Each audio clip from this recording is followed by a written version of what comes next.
Notre Oh, Dame fans. woo! Vince is so excited. I'm so excited. We're both trying to do the intro. We are just I know, fired right? up to be here because, this last couple weeks has been fun with everything going on with Coach Kelly and then Coach Freeman and recruiting. But, man, we have been just pining to start diving into this Notre Dame Oklahoma State Fiesta Bowl matchup, and we're going to do Yes. that today. It's actual Couple other ball. yes. All this other stuff. We got to finally talk some football. We're really excited about that. Couple things that we're going to talk about first. First of all, Thomas Lammers with a super chat. Merry Christmas, fellas. Thanks for everything you do. Go Irish, free Rocco. I love all that. Merry Christmas to everybody. You are welcome. Thank you all for all you do. And, of course, go Irish and free Rocco. So the reason I say thank you to all of you is because I made a commitment to you all months ago that this includes people that read the site on the YouTube channel, the message board, the people that have turned into message board providers, that if you help us grow this business, we are going to reinvest in the business. And I just finished up my last interview for the recruiting position. We have done so well this year that it's going to actually be most likely more than one person that we hire, which So I cool. am really excited about. I had some great interviews this last 2 weeks, and especially this last week, to where I got a tough decision to make. And I was hoping that would be the case. So I'm very, very excited about that. I hope to have some things figured out by the end of the week and have the announcement made after Christmas is my hope. So very, very, very, very, very excited about that. And then also there's some news coming out about Keaton Slovis. And look, I think a little bit more is being made of this than should be made of this. Number one, Keaton Slovis is not coming to Notre Dame. Number one. Number two, all he said was that Notre Dame reached out. He said in the interview, I talked to Sean Davis about this because Sean actually listened to it. And Sean said he just kind of mentioned Notre Dame called. He said he has not talked to any head coaches. And I think that if you're Notre Dame, you need to do your due diligence And there's find out where Keaton is. Hey, look, Tyler's our guy, but we're looking to bring in some depth. Where are your thoughts on that? Maybe he's okay with that. And so to me, that's where Notre Dame needs to do. I think they need to do their due diligence. I think another quarterback is needed on the depth chart. Now, is it a quarterback that's going to come in and battle Tyler Buchner? No, we don't support that. But the fact of the matter is, from my understanding of this, it was nothing more than a, hey, just want to know where everything's at with you. There was never any pursuit by Notre Dame beyond that. Because from what I'm told and what I have been told for months is that the staff believes that Tyler Buchner is that guy and that they're confident that Drew Pine is going to be a guy that can, if Tyler falters, Drew is, or, maybe Drew takes a step and he is going on. So, and there's people saying like Keaton Slovis is transferring to Pitt. That's not the point. We're not talking necessarily specifically about Keaton Slovis. We're responding to people concerned about because why are they going the words after Keaton Notre Slovis? Dame, right? And people are losing their minds, and that's important to understand. Why did they reach out to him? And I think that's a fair question. I think it's fair to ask, like, why are you reaching out to Keaton Slovis? Because you and I aren't very high on Keaton Slovis. There's a lot of people that are higher on Keaton Slovis. Again, we're just trying. Look, Notre Dame, they need to turn over every rock that when it comes to making this football team as good as it can be. Sure. Sometimes you turn it over and you say, okay, we looked at it, we talked to it, we know what it would bring to us, but that's not what we're looking for. I'm a big Tyler Buchner believer. If Caleb Williams called up Notre Dame tomorrow, if Bryce Young called up Notre Dame tomorrow, so they wanted to transfer to Notre Dame, we'd have a serious conversation about letting them transfer to Notre Dame, right? I mean, you'd be foolish not to, because Tyler has not taken over that job yet. But that would have to be the kind of guy that I would look for to bring in to not give Tyler the job. And my understanding is Notre Dame has a similar opinion of what Tyler Buchner can bring to the table. But there is another quarterback that is needed to fill the depth chart. Now, is that a high school kid? Is that a transfer? Who knows? But I'm comfortable. They need four. a fourth. They need four. But they only have three right now, really. I mean, Ron Paulus Jr. is the third. It's not part of the conversation. It's not. He's not that guy. Number one, even no matter what we think of him as a prospect, he hasn't been healthy. Right. He's been injured since he got here. I wouldn't be shocked if he goes on a medical at some point in time and that scholarship frees up. You need a fourth quarterback, especially when you have the unproven nature of it. So I understand, and I think that they would be irresponsible not at least kicking the tires on that. apparently we have some people, Vince, that did not watch the show this weekend that just now realized that I shaved. I do this a couple times a year. This is not new. I let it grow back out, but I just kind of like to, It's a fresh cut it off canvas. so then I can just not have to worry about my facial hair for a few weeks. Okay. So, and Vince had an eye doctor's appointment today, and Yep. so that's why he's rocking the glasses. So we're just Yep. trying to keep y'all on your toes. Yeah, that's right. That's right. But look, that's why Notre Dame that's why Notre Dame reached out to Keaton Slovis. It was nothing more than just doing their due diligence as any responsible coaching staff should. And when we talked about this in the past, like Notre Dame, number one, they need 4. Number 2, we don't think that they're going to bring in somebody unless it's an elite level guy. We don't think that they're going to bring anybody in. Oh wow, that's wrong. that's wrong. I don't know about that. I don't know about that one. But anyway, you're muted, brother. That is why I laughed. This comment right here. That's why I almost spit out my Mountain Dew.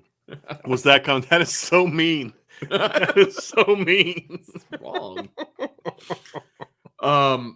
Wow, what's I even saying? Yeah, number one, they need a 4th quarterback. Number 2, they're not going to bring in somebody to compete. They're going to bring what they should do, what we feel like they should do. Go to the Ivy League, the Dukes of the world, the Northwesterns of the world. Bring in somebody who is a competent quarterback on the field, but somebody who's maybe a grad transfer, who's looking to get their, another degree, somebody who's academically solid. Like, you need depth. You need somebody that if hits the fan, they can go out there and take snaps and keep you competitive, right? That's what they're looking for. I don't believe that they're looking for somebody to compete with Tyler Buckner. It would have to be somebody that's definitely a significant, wow, we can't turn that down. I don't think Spencer Rattler is that quarterback. I don't think Bo Nix was that quarterback. I definitely don't think Keaton Slovis is that quarterback. But again, Notre Dame needs to do their due diligence on that. You have to, because what if you say, no to that, and then all of a sudden somebody goes out and gets hurt this spring? Again, it's depth is needed. It is. So that's kind of where we're at with that. So that's the Keaton Slovis. They played 3 quarterbacks this year, right? Right. I mean, and not just played them like guy went in and handed the ball off in the 4th quarter. I mean, 3 quarterbacks had to play in moments where the game was on the line. Right. And so, somebody brought up JT Daniels. Like, again, that's not the kind of guy either, because JT Daniels, if JT Daniels just is okay being a backup, he's probably going to stay at Georgia. Just stay at Georgia. Right. And so that's I think the thing that you need to figure out. So that's the quarterback thing, Vince. Yep. I think that's really all that we're there to address for now. Let's talk the Fiesta Bowl, Vince. Absolutely. We're going to have a lot of analysis this week of that game. We'll have some next week of the game. But we want to kick off sort of the coverage of it again with sort of a, really what's at stake for Notre Dame. Why does this game matter? And honestly, this game means a lot more now because of Marcus Freeman being the head coach than it would have if Brian Kelly was here. And the reason I say it still would have mattered if Brian Kelly was here, but now there's just a whole different connotation because you have a new coach looking to start things off a certain way. It just takes on a much bigger magnitude than another game for Brian Kelly kind of thing. It would have been a big deal no matter what. I think any New Year's Six bowl game matters. And I know that we live in an era where if it's not the playoff, it doesn't matter. I don't agree with that. I think this is an opportunity for you to go out there and win a New Year's Six bowl against a top 10 team. Yeah. And to me, that matters. I mean, just big picture, forget all the other stuff. That matters to me. I mean, this is the Fiesta Bowl. I mean, the first big bowl game I remember as a child was the Fiesta Bowl against West Virginia. Now, obviously, there's a little bit more at stake, but I mean, those Cotton Bowl games against Texas A&M when I was a kid, those games mattered to me. There was no title on the line, but those games mattered. The Orange Bowl against Clemson, it's against Colorado, those games mattered. And so, to me, I'm excited about this game, and this is a big opportunity for Notre Dame that got even bigger because of the change in circumstance. It's funny for me. I don't think I could be sitting on the fence any more than I am about this game. I'm totally excited about it because you and I are the same generation. So like those games were important, like the Fiesta Bowl, the Sugar Bowl, the Cotton Bowl, like those were the real deal. And I remember my mom telling me that when she was dating, that she like the whole thing was to go and watch football all day on New Year's Day, and like that was a thing. You know what I mean?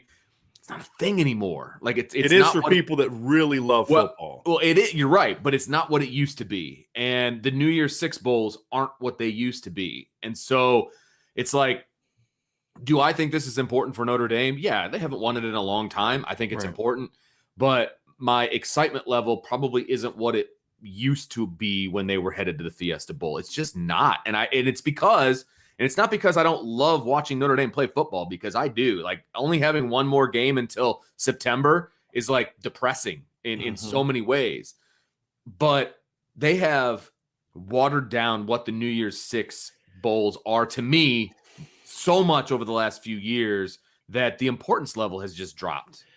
But see, I think that's more of you allowing them to alter your view than it says the game doesn't matter. I think the game matters to you if you determine it matters to you.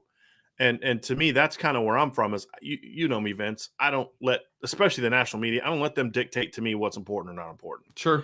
And to me, this is a big game. This is the Fiesta Bowl. The only thing I don't like about it is I don't like playing them in these NFL stadiums that I kind of like the open air and of the Fiesta Bowl when it was played. It used to be in Sun Devil Stadium, right? I'm sure it was, because it was always in Arizona. It was in Tempe. I thought it was where it used to be. And but to me, this is still a New Year's Six game with an opportunity for your program to go into the offseason with a lot of momentum. And I think now that Marcus Freeman is the head coach, that need to go into the offseason with a lot of momentum only is enhanced, because there's a lot of positive vibes going around Notre Dame.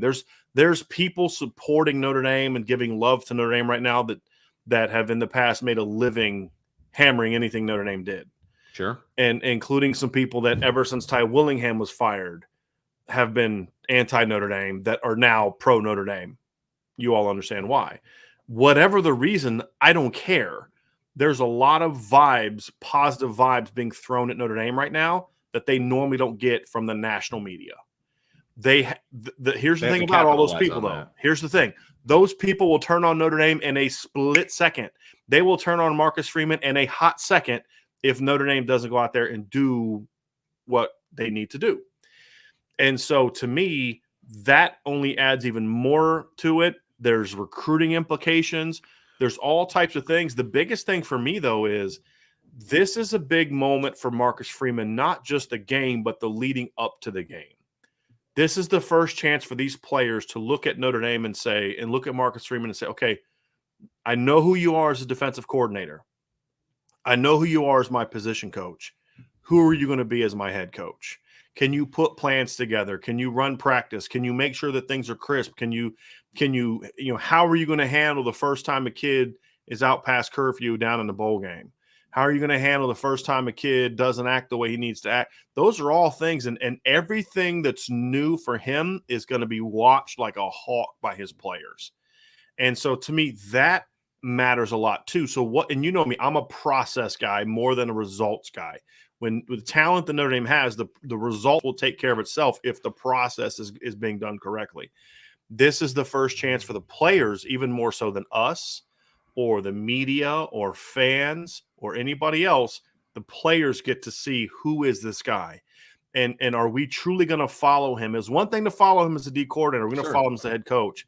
That's a big part of it too. You handle business in the 15 practices leading up to Notre Dame, to this bowl game, and you go out there and handle your business in the bowl game. All of a sudden, they're like, okay, yeah, this is the guy. All we thought and hoped he would be, he showed us that he is. And then you go into the next, 8 months with the vibe of you beat a top 10 team, you finish 12-1, and you won a New Year's Six bowl, and you've got this new head coach. I mean, it's exciting to think about what the narratives are going to be and what the vibe is going to be going into this offseason if that were to happen. Well, I agree with everything you said because of the Marcus Freeman thing. because there's a new head coach. But if Brian Kelly was still the head coach, are we looking at the Fiesta Bowl the same way? Not the same way because it's a different coach, but it'd still be big. It's big, but I still think it's a huge disappointment. Yeah, I mean, you predicted them to go 11-1. They did. win 11-1, and they're playing in a New Year's Six bowl game. Right. I think that says a lot more about how we feel about Brian Kelly than it does about how big this game is. Okay. I think that's probably, again, I don't know, but that's probably it. I mean, to me, we talked about this.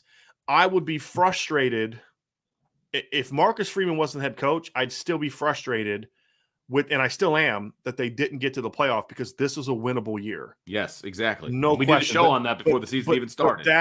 But that doesn't mean that this still isn't a big game. The concern you and I had is that they get to a game against an inferior opponent like a Pitt, like a Wake Forest, some team that they're just going to go smash, and you don't really learn a lot about the team. Okay? That was a fear. That's different with Marcus Freeman because this is the first chance to kind of see him, right? Number absolutely. 2, I don't think Oklahoma State is the same kind of team as Pitt and Wake Forest because in Michigan State. And the reason I say that is because all the concerns we have about this football team, number 1, that position is already basically it's been decided. They're going to have a new coach next year. So that changes everything for me. Number 2, if that weren't the case, you're playing a defense that's going to expose the growth you have or have not made, right? So you're going to learn something about your football team in this game that you wouldn't have learned if you'd have played Pitt or Michigan State or Wake Forest. That's how I feel. And so that's why it matters to me now. But if it was Brian Kelly, I'd still be focusing on the fact that, dude, you pissed away a chance to play for a championship because of your stubbornness, because of your ego, because of all these other things, right? But that's not about the Fiesta Bowl and the magnitude of the Fiesta Bowl.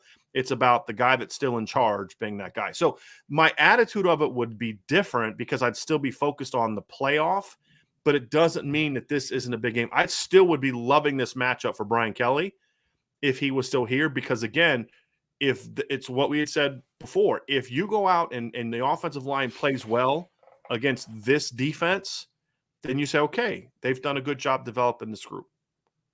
And that would have been the case against Michigan State and Wake or Pitt. And so I do think this is a big matchup, and I do think there's a lot at stake. Is there more at stake because Marcus Freeman, the head coach? Absolutely. I'm not going to pretend that that's not the case. But this still would be a big game. Also, for what you and I believe about Brian Kelly to be, we would be like, okay, did Brian Kelly teach us something new by beating Oklahoma State in the Fiesta Bowl? No. Is it still a good thing for the team to get the New Year's Six monkey off your back? And for recruiting, yeah, it would still have a big impact there. That's all. And that's the thing, Vince. Everything that I feel about Marcus Freeman is true if it was still Brian Kelly. The difference now is it's all magnified. Sure. It's enhanced more. It's on steroids more because of the opportunity that waits this program if they win. Well, so here's the thing for me. So, yeah, if no matter what game that Marcus Freeman is coaching right now in the bowl season, like totally fired up. And the fact that it's a New Year's Six bowl and he has an opportunity to do something that Brian Kelly couldn't do in 12 years makes it even bigger. Right? 2 somethings. Win a New Year's Six. And a top 10 team in a top 10 team postseason game. Yeah. So look, that's why when they announced the Fiesta Bowl, like you and I had the conversation, right? I was like, we got to go see his first game. Like this is huge. This is a monumental thing. Like we want to be there and see it in person, right? So for me, as a whole, with all the storylines that you just outlined with Marcus Freeman and recruiting and the chance to win and all of those things, it makes it so big for me. Like I'm so excited about it. But for me, 95% of the reason that I'm excited about it is because of the Marcus Freeman effect. Sure. You know what I mean? Like that's the by far the biggest part of it. Don't disagree with that at all. Excited. Yeah. Don't disagree with that at all. All I'm saying is that would have more to do with Brian Kelly than it would about the magnitude of this game. Sure. Because this game isn't like Iowa State in 2019. It's not like LSU in 2017 or 2014. LSU, that was a big game because of the name. Those were not great LSU teams. No, they weren't. They beat Rutgers in a bowl game. They they haven't had a lot of big game wins and they've had some big name wins, but they weren't big game wins. It was Champ Sports Bowl and the Camping World Bowl, right? Or no, Citrus Bowl. It was a decent one. That wasn't a great LSU team. Iowa State last time, right? And then of course they've had the bad losses. Those were ho hum. I mean, those wins were like, yeah, okay, whatever. Right, because you should have beat a 7-5. You were 10-2 and you played a 7-5 Iowa State team, right? Rutgers stunk. It was terrible. You know, you got spanked by Ohio State and you choked the game away against Florida. I mean, so you've had some bad bowl experiences, but that would say more about Brian Kelly than the Fiesta Bowl. The Fiesta Bowl would still matter to me. Oklahoma State is a good football team. They are a good football team. Are they a great football team? No, they're a good football team. Sure. They handled their business this year. They went 11-2 and beat every team that, you know, that they needed to beat. I mean, they lost to Iowa State. They beat literally 1 inch away from being in the college football beat Baylor playoff. in the regular season, beat Oklahoma. That was a game that Oklahoma State had struggled with for years. And they did it in a different style. They did it in a way that people say you can't win that way in the Big 12. And I respect and appreciate that. You say they lose their defensive coordinator. Well, Notre Dame lost their best running back. You know, I mean, their best offensive player, arguably. Mm-hmm. So, but it still is a big game for me. It does, because as you said, Marcus Freeman has a chance in his first game to do something Brian Kelly couldn't do in 12 years. I think that's huge. I think it's absolutely huge. I think the tone of our shows might be a little bit different if Brian Kelly's still the head coach, though. You know what I mean? Oh, 100%. Because we're talking about how he didn't do what he needed to do to get him into the playoff, and they weren't ready for Cincinnati, which is all true. Right. But since he's gone, why harp on that? Like, it is what it is. I mean, he's the Bayou's problem now, so that's fine. But again, so I just wanted to make the argument that I'm so fired up about the fact that it's Marcus Freeman and everything that you outlined. Like, it's huge. It's absolutely huge. Right.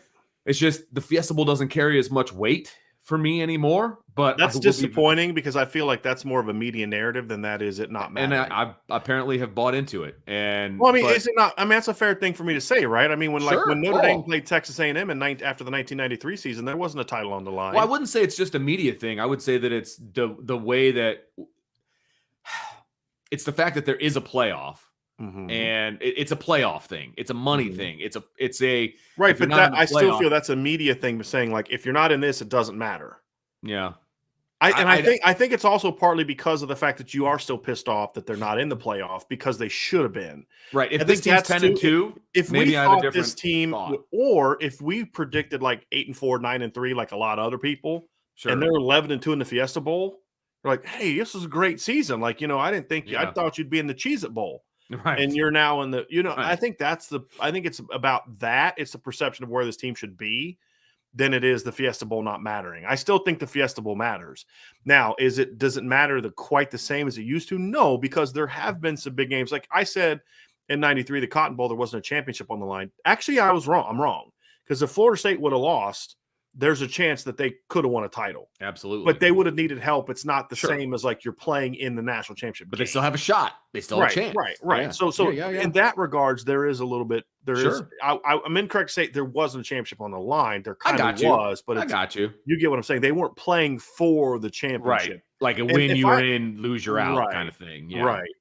And so, to me, I look at it and say,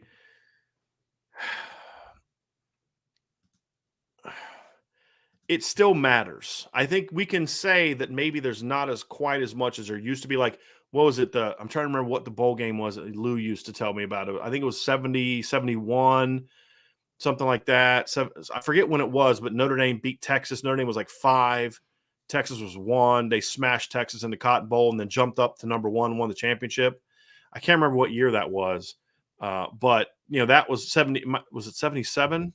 77 when they won. I think that might have been 1977. That would make sense. But those games obviously had a little bit more on the line, but these games still matter to me. I think of the 91 Sugar Bowl. That game, there was nothing at stake in that game. That was a big game. It was a big game for Notre Dame because they won. They beat a team that nobody thought they could beat. Yeah, it was 77. They were number 5. Texas number 1. They beat them 38-10 in the Cotton Bowl. Lou used to talk about that. How about how good Notre Dame played down the stretch and how that game, was voted on. And some people still, other titles were handed out to other teams and that kind of Sure. thing. So anyway, I just feel like this is a big game. If you can take out the disappointment of where this team should be, I think that's a very fair thing. Hope you understand. I'm not pushing back on that, Vince. I'm not pushing back on the reality of if Brian Kelly's still the head coach, I'd still be a little bit more pissed off right now than I am. Yeah, right. Right. And I'm probably going to feel that way when I watch the playoff games because I'm like, man, this freaking Notre Dame can play with these teams. Exactly. You know what I mean? That's going to make me feel even worse. I agree with that. That doesn't mean the game isn't still big. Right. That's where I'm coming from. And so that's why I feel like this team still has a lot to play for. But we both agree that it is amped up now that Marcus Freeman is here. And normally I say bowl games don't necessarily matter a ton. This one matters. This one does. This one matters big time. Yeah, no question about it. We're gonna go through the various reasons on why this game is so important. But like I said, 95% of the reason why this is must see TV. Like there's no chance I'm missing this game, and the fact that I'm leaving the family for 3 days or whatever to go watch this game. Like this is a huge game for Notre Dame in the future of this program. It's huge. It's huge. So let's get a couple super chats in before we kind of dive into the different aspects of this. So here we go. Here's one from David Hess. Here you go, Vince. David Hess, thank you so much for the super chat. Really appreciate it. Here's a super for you guys for all the awesome content that you keep giving us. Go Irish, beat the Pokes. That's the plan, and we will continue to bring you as much content as we possibly can over the next few weeks. Well, in perpetuity, right, or whatever the word is. Right? Yeah, in perpetuity. Yeah. Is there something you're not telling me, Vince? We gotta talk. Is this your 2-week notice? Please say no. All right, here's another one from Michael Brony. Thank you for the super chat, Michael. Yeah, thanks, Michael. He says Reese, the OC with no limitations, now a big advantage. Since there isn't much tape on Reese's offensive game plan, Merry Christmas, Brian and Vince. Thank you for the Merry Christmas to you as well, Michael. Appreciate that very much. I don't know this game specifically. I don't know how much different it's going to be. Are there going to be a few wrinkles? I think so. But 15 practices, you're not going to come out in a completely different offense. I wouldn't imagine, right? I mean, that takes an off season, and even in an off season, you still have the same players. It's still going to be the same philosophy. Yeah, right. There you go. Tommy Rees hasn't been dying on the inside to run the air raid, and Brian Kelly kept him from running the air raid. He's still going to be a pro-style coach. It's just what's going to be different is maybe some early down calls are different. Maybe there's, maybe he does more versatility from a formational standpoint than Brian Kelly, or maybe less. Maybe he throws to the backs more or less. Right. Maybe he throws downfield more. Maybe he's more willing to attack the middle of the field now that Brian Kelly isn't. So don't turn it over. Don't turn it over. Don't turn it over. Take some chances. But then also you got to hope that he's also then not going too far of saying, okay, now you're just reckless with your play calls, right? Like those are the things we got to learn about Tommy Rees. It's not going to look like, wow, we're seeing a completely different offense. I've never seen that play, or I've never seen that formation, or I've never seen that different thing. There's going to be some wrinkles, but this is still going to look a lot like the same offense. I just hope it's a more aggressive version of that offense, a version of the same offense that attacks more parts of the field. It's not just so perimeter oriented and isolation oriented, more vertical concepts. You always got to have the horizontal stretches. Those are a big part of a pass game, but mixing in the verticals, doing more things formationally with motions to create isolations for your top players and those type of things, which we didn't see a ton of when Brian Kelly really had the shackles on the offense really for years. So it's not like I'll say this: Oklahoma State knows what Tommy Rees is going to do, just like Notre Dame's going to know what Oklahoma State's defense is going to do without Jim Knowles. They're not going to all of a sudden become, a 3-3-5 or a 4-2-5 because Jim Knowles is gone. They're going to still be the same basic team. They're just going to have some wrinkles designed for Notre Dame. It's still going to come down to how exactly Tommy Rees uses what he has. I mean, look, any coach will tell you in their most honest of moments, I have no problem giving my playbook to the other team as long as it's just the plays. Exactly. I don't want my cadences in there and my checks in there and my your game plan. Right. I mean, but if I just hand you here's all the plays we run here. Right. They already know that because they watch the film. Exactly. Right? It's about they don't know how we're going to run it. They don't know when we're going to run it. They don't know necessarily what our progressions are. They don't know what we're looking to accomplish.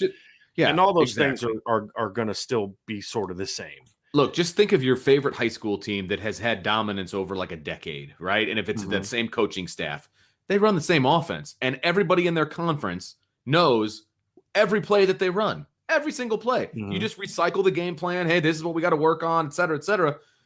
But the good teams, you can, hey, we're running this right now, and stop it. You know what I mean? Like, that's what good teams do. Okay, and so that's, again, you make a great point. You can hand over the playbook, and it's not going to make a difference if the game plan is sound and the manner in which you run it is sound. So that's a really good point. And that was kind of something we're gonna kind of dive into a little bit here as part of this breakdown too. So it's a really great question, Michael. Yes. Jim D. Mateus with a super sticker. Nice. Thank you for that, Jim. Appreciate you very much. Patrick Barnes with a super chat. Patrick says, and thank you, Patrick. Any word on Oklahoma State players sitting out the Fiesta Bowl and preparing for the draft? I know y'all said their D coordinator left for another job. He went to Ohio State, I do believe, and he's gone. I have not heard of any players stepping out of this game. And I will say this. I think Oklahoma State looks at this game a little differently than maybe some Notre Dame fans pretend. Like, I think that this is like their Super Bowl. Like, this is a huge chance for them. Yeah. They were this far away from being in the playoff. I get that. But this is huge for them. Like, I see them all over social media talking about the Fiesta Bowl 2 weeks away and like all this different stuff. I have a different feel from an Oklahoma State side. Like, they're all in on this. And I'm not saying Notre Dame's not. That's, you guys got to understand what I'm saying. But it's different. Oklahoma it's a State legitimate concern. I mean, Oklahoma State isn't on this stage that often. Notre Dame is. And that's my concern for this game, Vince. Sure. Will Notre Dame, and this is the first, that's one of the first, there's a lot of first tests that Marcus Freeman has right now. Putting a staff together, finishing the recruiting class, all this kind of stuff. One is, can you get your team emotionally ready to play an opponent that they don't necessarily care that much about? Because that was one of our biggest criticisms of the past regime at Notre Dame, is that they would be approaching this game. It's a business trip. We're going to go do what we do, et cetera. Can Marcus Freeman get this team fired up to play in this game? When 2 weeks ago, 3 weeks ago, it was, man, we got a shot at the playoff. Right. I mean, the that's letdown of it. That's a serious thing. Like that is a legit concern. Right. That's going to be. And now, as far as players sitting out, I don't know of any. I don't know that there's any Oklahoma State players that are considered high draft picks, though. That's the problem. I mean, usually the guys that are sitting out are guys that are high picks. Malcolm Rodriguez, Jalen Warren, guys like that, they need this game to boost their draft stock. Card Williams doesn't need the game against Oklahoma State to boost his draft stock. Kyle Hamilton does not. Exactly. So that's why I would imagine they don't have any guys sitting out at this point in time. And if they do have somebody sitting out, like their center is, last I checked, is still questionable. That's because of an injury he suffered late in the year. It's more about that than it is anything else. Jim with another super sticker. Thank you for that. Thanks, Jim. Yes, and then I think that is it for the super chat. So we'll get to kind of our points, and then we'll roll through some more of these questions here as we go through it, Vince. So I'm going to kind of, as we're talking, I'm going to go through and see if there's any questions that are kind of related to what the topics we're going to discuss. We're going to discuss are. So we can transition into that. So, Brian, let's talk. I'm going to go down your list that you gave me a little bit ago. Let's talk momentum. Oh, so if this doesn't go well, then you can say it's up to me. It's all your fault. No, this is Brian's idea. We discussed last night that you put in writing this morning. How's that sound? Sounds good. This show sucks. It's Driscoll. He's the one that sent me He's sent me the outline. Hey, you always say your name's on the business, man. All right, it is what it is. So we talked about the fact that this game is huge because of Marcus Freeman and all of that, right? And we all love the fact that Notre Dame is now in a position where they can be dynamic on the recruiting trail. So what kind of momentum can this game provide Notre Dame from a recruiting standpoint, from a program holistic thing moving forward standpoint? I mean, the momentum side of things. It's a holistic thing, Vince. It impacts your entire program. it impacts the perception of your program in a way that it would not have if Brian Kelly was still here. Because Yep. and this is not a shot on Brian Kelly, it's just the reality of where you are as a program right now. If you beat Oklahoma State, a team that you're better than, a team you have better players than, a team that's ranked lower than you, that has more losses than you, same number of wins, actually fewer wins than you against FBS opponents. Right. What does that game really mean for Notre Dame? Okay, yeah, you can beat Oklahoma State. You've always known you can beat Oklahoma State. You can't beat the Ohio States, the Clemsons, the Alabamas. Yeah. And so I think that's from a perception standpoint. Again, for me, it'd still be a big game. But from a perception standpoint, because look, perception matters. Perception matters to coaches that are looking to you're trying to maybe hire. Perception matters to recruits. Perceptions matters to recruits that are coming up immediately, players that are coming up maybe that are younger, that are coming along. The perception that people have of you does impact you. The perception that you can or cannot produce certain positions, all that stuff is a part of how your program is viewed. And right now, the view of the Notre Dame program is that they are now the cool place, which I use that loosely because I think Notre Dame's always been a great place to go. But the perception now, you've got a young, energetic head coach. Notre Dame is still the same as it was before Marcus Freeman was hired. The perception now is that the head coach is different, and now there's an energy around Notre Dame. There was a lot of people turned off by Brian Kelly in Notre Dame circles and outside Notre Dame circles. There's a lot of people outside Notre Dame that like to hate on Notre Dame. That's just kind of part of who their business model is. Well, for a number of different reasons, they're choosing not to be down on Marcus Freeman. They're riding the exciting wave of, hey, let's be on the Marcus Freeman bandwagon, which cool. Right. Hey, there's room for everybody. But those same people, as I mentioned earlier, they will turn on Marcus Freeman and the Notre Dame team as the first time something bad happens, right? First time the kid's ineligible, first time they lose a game, first time he makes a decision in the game that he should make, like all coaches do. We saw Nick Saban make some bad calls the last was it 2018 against Clemson, right? Happens. But they will turn on him quickly. So you want to milk this as long as you can, right? And so getting another 8 months of this excitement is huge for Notre Dame. It's huge from a perception standpoint. It's huge from a fundraising standpoint. You go out and win this Oklahoma State game, and all of a sudden Jack Swarbrick and the people in the development office want to raise $50 million for some kind of project. There's going to be a lot of donors that are super happy about the way the season ended in the future of the program that may be more willing than like, I've given enough money to this guy. And what has he done with it? It's the same thing over and over again. All those things matter. Recruiting is a big one. There's a lot of kids that are excited about Marcus Freeman being the head football coach at Notre Dame because, again, he's new, he's energetic, he actually talks to them. I'm so annoyed. There was some site that was making a big deal of Jalen Sneed saying, I never really talked to Brian Kelly. And they're like, oh my God, can you believe this? And I'm like, yeah, I can believe it. I've been talking about it for 10 years. Exactly. And every person that's been a member of this channel, and it's the same thing that site would criticize me for in the past.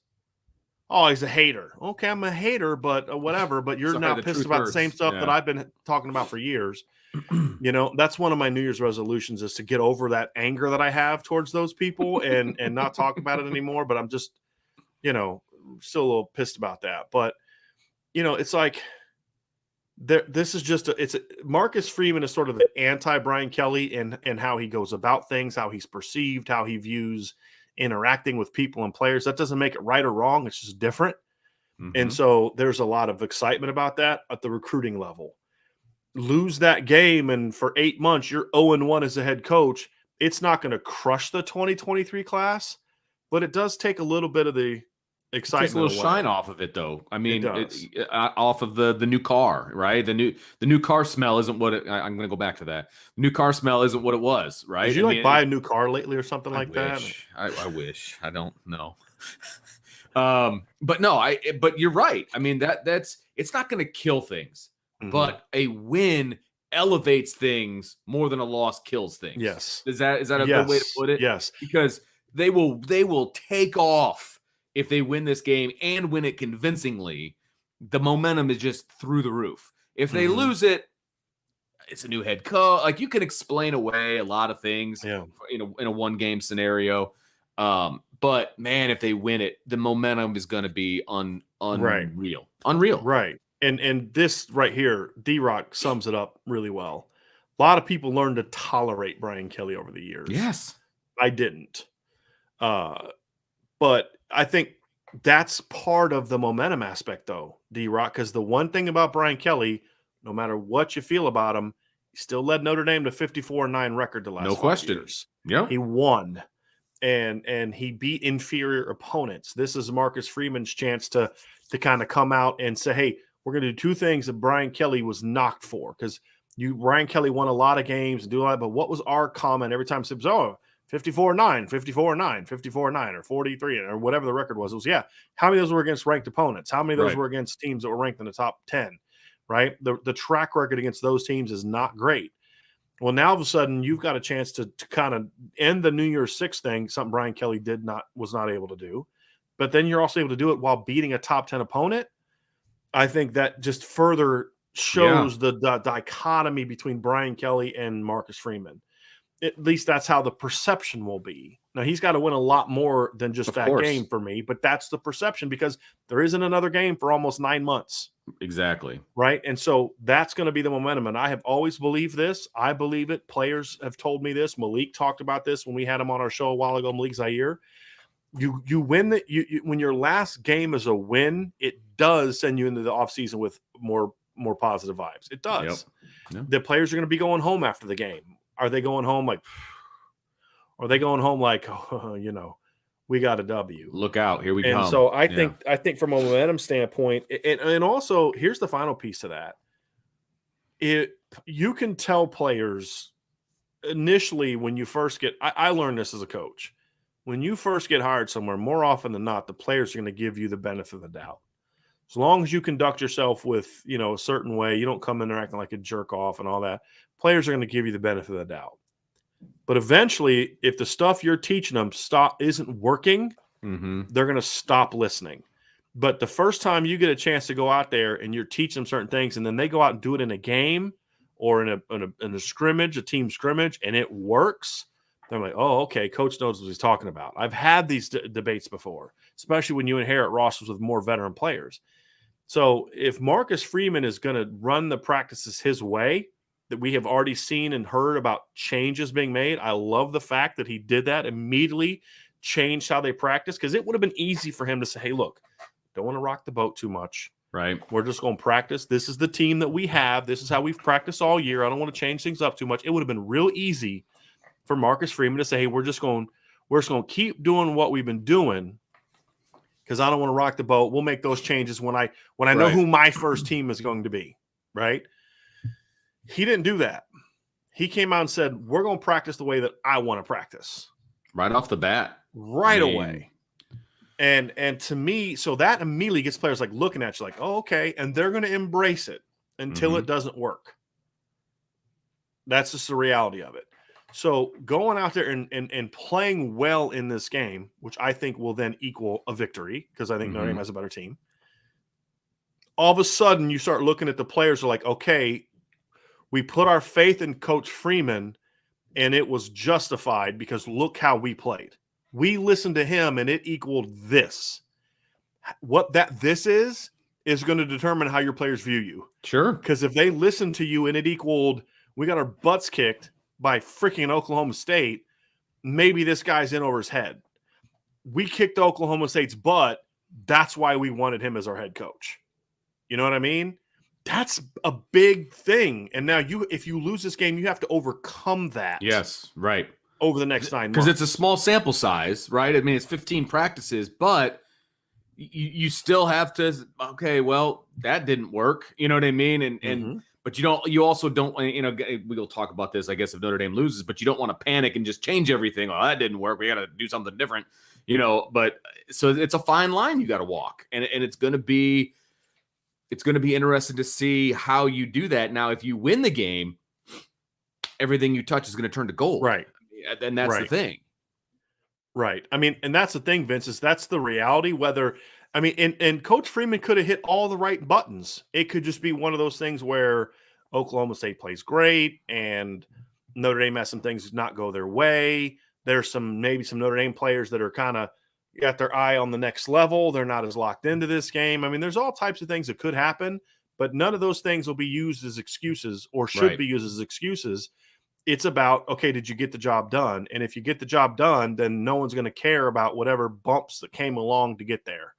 You know what I mean? And that's the thing that has me fired up. Like just like some of the things I've heard, just like little things that I've heard about things that he's done and said to players since he took over. You're like, they're begging for a reason to believe in him. And so far he's given it to them.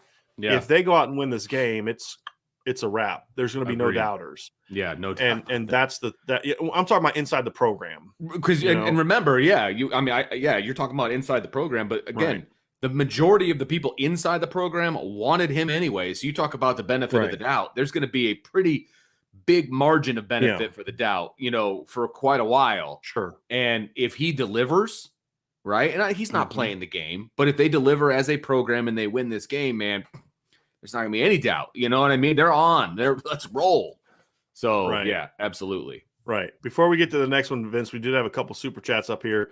Michael S., top LA player Mason Graham, D-line, O-line from Servite. That's out in Anaheim area, LA area, was signed by Michigan. Was there any interest in him from Notre Dame? How did he rate compared to what we got? I have not seen much of Mason Graham, so I can't compare him to what they got. He was, by Rivals, ranked as a 4-star, not top 250 player. I don't know a lot about him. I just know that Notre Dame really likes the guy that they got, and they only needed and wanted one defensive tackle in this class. So beyond that, I don't know a lot about Mason Graham, to be honest with you. And I had a talk with a buddy of mine the other day who knows Michigan's class fully, and he was not raving about Michael Graham. He was just like, Mason Graham. He's just like, this is the guy. So, but I can't say firsthand what my experience was. And I don't think that was a huge position of need. I see his size. He's like 6'3", 295. That's not really the kind of nose guard that Notre Dame was looking for in this class. They were looking for a guy that's more disruptive. Then we have a super chat from Toe Jam. This is great, by the way. Hello, Vince, a new guy. Beer, baby, new year. Thank you for a great year. Merry Christmas and Happy New Year to you and your families. Beef, turkey, fish, or pork for the big Christmas dinner. Ooh.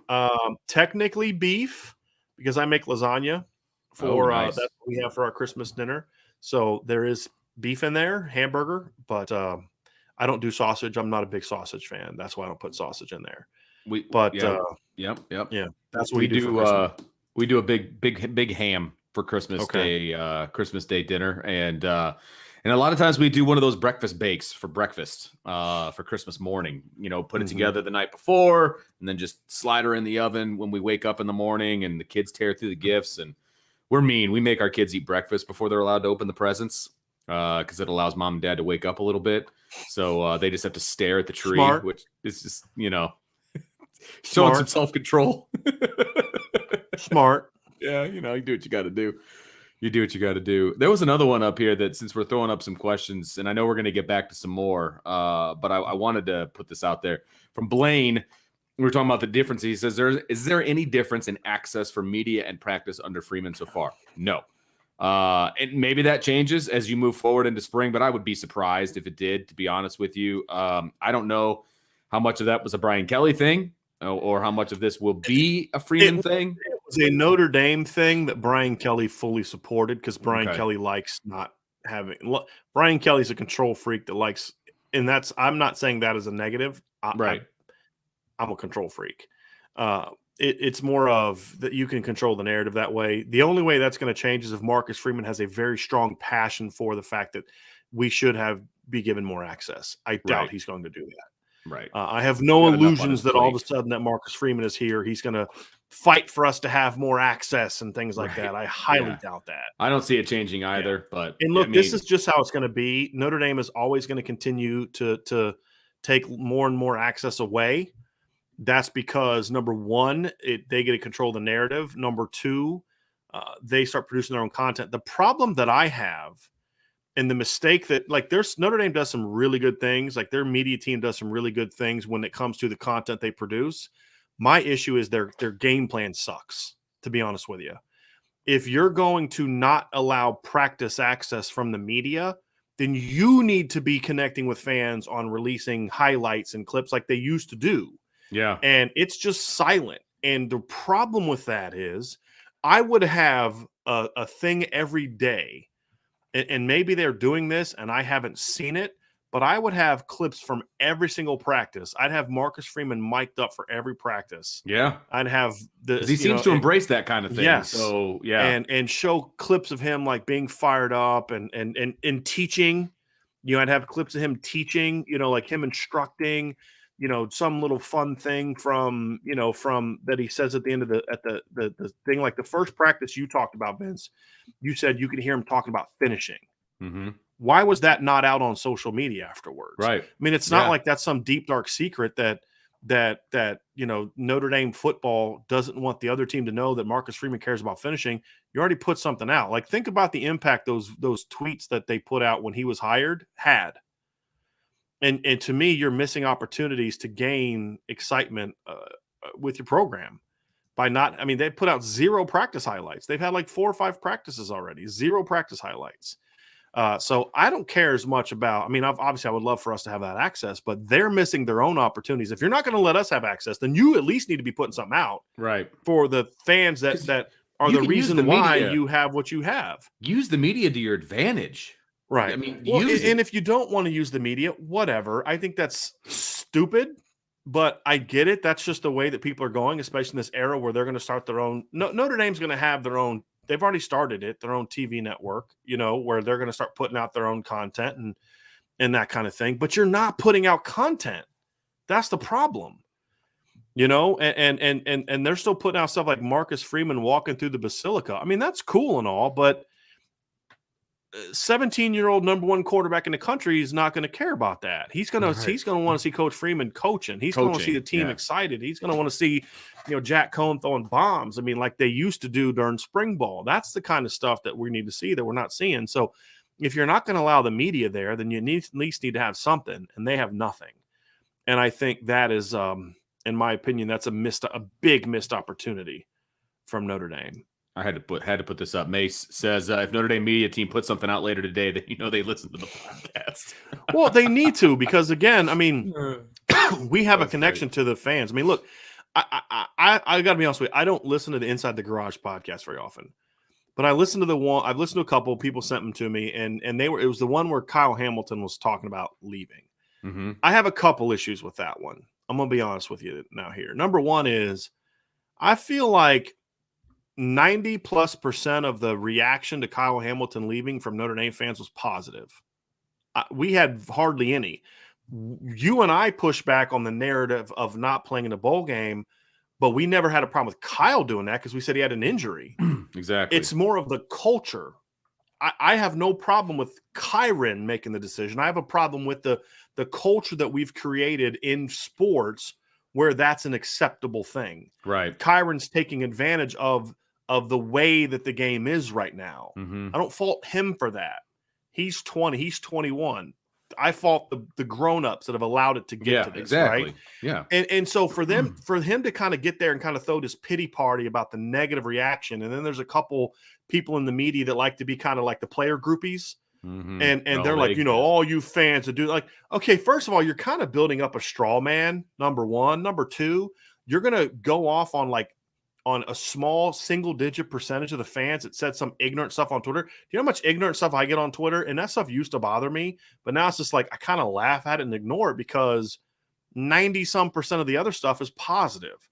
And that annoyed me a little bit. It's like it's the victim mentality that Brian Kelly created. Brian Kelly's been fostering this for a while with his, I'm surprised there weren't more fans in the stands at Virginia Tech. Well, how much you put a better product on the field? Hey, maybe if you didn't get your brains beat in last week by Cincinnati, more fans might be excited to be at this game. You know what I mean? And it's like it's this blaming people thing that Brian Kelly created that I think is bled down to the players. And Connor Radigan made a comment about fans. It doesn't it doesn't matter what fans think or something along those lines. And that bothered me because what has happened is Twitter has created this culture where people grab on to the most ignorant aspects of society and push that up as that's just how it is. And I think that's really unfair.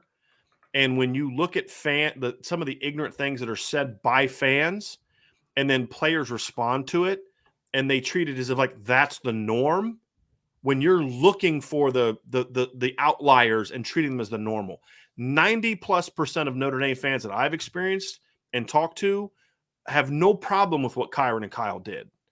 And for them to kind of turn this into an anti-fan type of response and fans don't matter, I hate to break it to you, but if it's not for the fans, you're paying $60,000+ a year to go play football at Notre Dame. You're a D3 school if you don't have fans. No. Do people understand that? Do you know why Division III schools don't give scholarships? It's not because they choose to. It's because they can't afford to give scholarships. Exactly. Yeah, right. Because we have 3 to 5,000 people in the stands. If a Division III school was getting 80,000 fans into their stadium and 1 million people watching at home, we'd be giving out scholarships too. So this whole anti-fan thing that some of these players have, that whether no matter what it is, hey, if someone's being ignorant to you on Twitter, do what I do. Block them. They're not worth your time. I have become very, very liberal with the block feature at Twitter. It's a beautiful thing because no one has a right to engage with me on Twitter. If you're going to be ignorant and attack me personally, then I don't have the time for you. Do that. Don't get into the sensitive because I'm tired of this let's attack fans. Let's take the small minority of morons and act like they're the majority so I can be cool and attack them. That's petty and shallow. But when players are saying it, hey, you had 80,000 people showing up to every game you played this year cheering you on. Those people don't matter. It's really just about what you and your brothers think. Because I'm going to tell you something right now. If it was just about you and your brothers and it was just parents and like high school stand crowds or D3 crowds or D2 crowds, you guys are paying to go to school. You guys don't have NIL deals. You're not going to the NFL making millions and millions of dollars. At the end of the day, the money being driven into sports is because of the fans. The reason advertisers pay millions of dollars to get their commercials and Super Bowls is because fans watch it. If nobody watched it, they wouldn't be spending the money. And so I'm really tired of that. And I think that is something that came, in my opinion, from Brian Kelly. And I feel like that in Notre Dame, there's not enough thought of, and this is kind of one of my issues with sort of the media approach now. It's like the fans are sort of like an afterthought too much. And this cutting back on access and this cutting back on this, that's fine if you have a strategy in place to then go put that content out. But when you cut us off from access and then you don't follow up with your own content, you're not hurting us, you're hurting the fans. And that's something that to me bothers me. So yes, that is my rant for the day. Hope everybody enjoyed it, but that's just kind of, and it just disappointed me because Connor Radigan's a really smart kid. Mm-hmm. And it's not that, but that's what he's being fed, in my opinion. Absolutely. That's what he's being fed. And the fact that they wasted time on the small minority of people that had stupid things. Hey, guess what? These kind of fans have always existed. Now they just have a platform where they can vomit their stupidity in a public platform. And the fact that when you are on social media and you do something and everybody's like, yes, great. Then you get that one that's negative or that two that's negative. Those are the ones that stick out to you. You know what I mean? And I've fallen victim to that before. Absolutely. I've shared this. Like, we do a great show and we'd have 200 likes and then 7 dislikes. And I'd be like, man, what the heck do we have 7 dislikes? But you have to fight against that. 100%. And that's what I hope that they understand. I mean, Kyle Hamilton, a vast majority of Notre Dame fans love that kid. He can do no wrong. And no matter what decision he makes, they're going to support him. So why are you wasting time on the small percentage of people that have stupid things to say on Twitter? And if you don't like what things people have to say on Twitter, then don't get on Twitter. It's not that hard. Or lock your tweets. Don't have open DMs. Don't allow people to respond to you. Right. I mean, there are things you can do, but if you seek out the publicity, you can't then get upset when some of that reaction is negative. Just brush it off and be excited about the fact that so many millions of other fans love what you do and you can do no wrong in their eyes. And that's true of most players. It's not until you start then fighting with fans that some people turn on you. And that's what I'd say. Just ignore the haters and just focus on the fact that the vast majority of fans are going to have your back no matter what. Yep. Exactly. Absolutely. And I will also say that the majority, and I haven't listened to it recently because I was a Grass Cutter podcast listener. And obviously the weather has turned a little in South Bend. But for the most part, I really enjoyed that podcast because the guys are honest, and the fact, them talking about the difference in practice, right? From that was great. Oh my gosh, it's awesome because I saw it with my own eyes, but then to hear those guys be excited about it too, it's like, yeah, okay. Well, I know I saw that, and it makes a lot of sense that they're all excited about it too. So there's some good insight there. But yeah, I agree with you on the whole fan thing. No doubt about it. It's just disappointing, but I understand where it comes from. I don't even really blame them, to be honest with you. Exactly. Yep. No doubt about that. Okay, let's jump back in here. The Tommy Rees effect. Let's talk a little bit about that because I think, and we touched on this a little bit at the beginning that, and Tommy Rees has talked about it in the numerous interviews that he's done about having the autonomy. And that was one of the things that brought him back to Notre Dame is that having a defensive head coach means he's going to have autonomy over the offense. And what is that going to look like? I think, it's something we're going to be watching. I mean, it's something we're all going to be watching is when the offense takes the field the first time. What is it going to look like? Is it going to be, different than what we've seen in the past? Is it going to be, are they going to build on where they were the second half of the season? I mean, the Tommy Rees question, I think, is huge for this program, not just for this game, although it's important, but then, rocket fuel after that into the offseason and into next year. Yeah, and just for me, Vince, it's even I'm not even there. I'm just still at the what's it going to look like? Yeah, because I think there's all these thoughts of it's going to look like this, it's going to look like that. I kind of hope so, but we don't know. Right. How much different is it going to look with Brian Kelly not kind of overlooking him? Does he become reckless? I don't think so. But I mean, these are the questions we don't know. Is it just a couple third down calls that he would do differently? Is it overall? Would he be more aggressive here? Would he be less aggressive? I mean, there's a lot of things I don't know about what it's going to look like, and how it looks is going to have a big, like you said, it's going to have a big impact on the future. I think it's going to impact recruiting. Absolutely. Here's the thing: if Notre Dame comes out and hangs over 30 on what's been a top 5 defense all season, and take some shots and they're aggressive and they're throwing the ball and they're having success. Again, it's kind of like the big picture impact we talked about Marcus Freeman. If Jack Cohn ends his career with 290 or 300 plus against this defense, all of a sudden you go to Dante Moore and be like, imagine what you could do.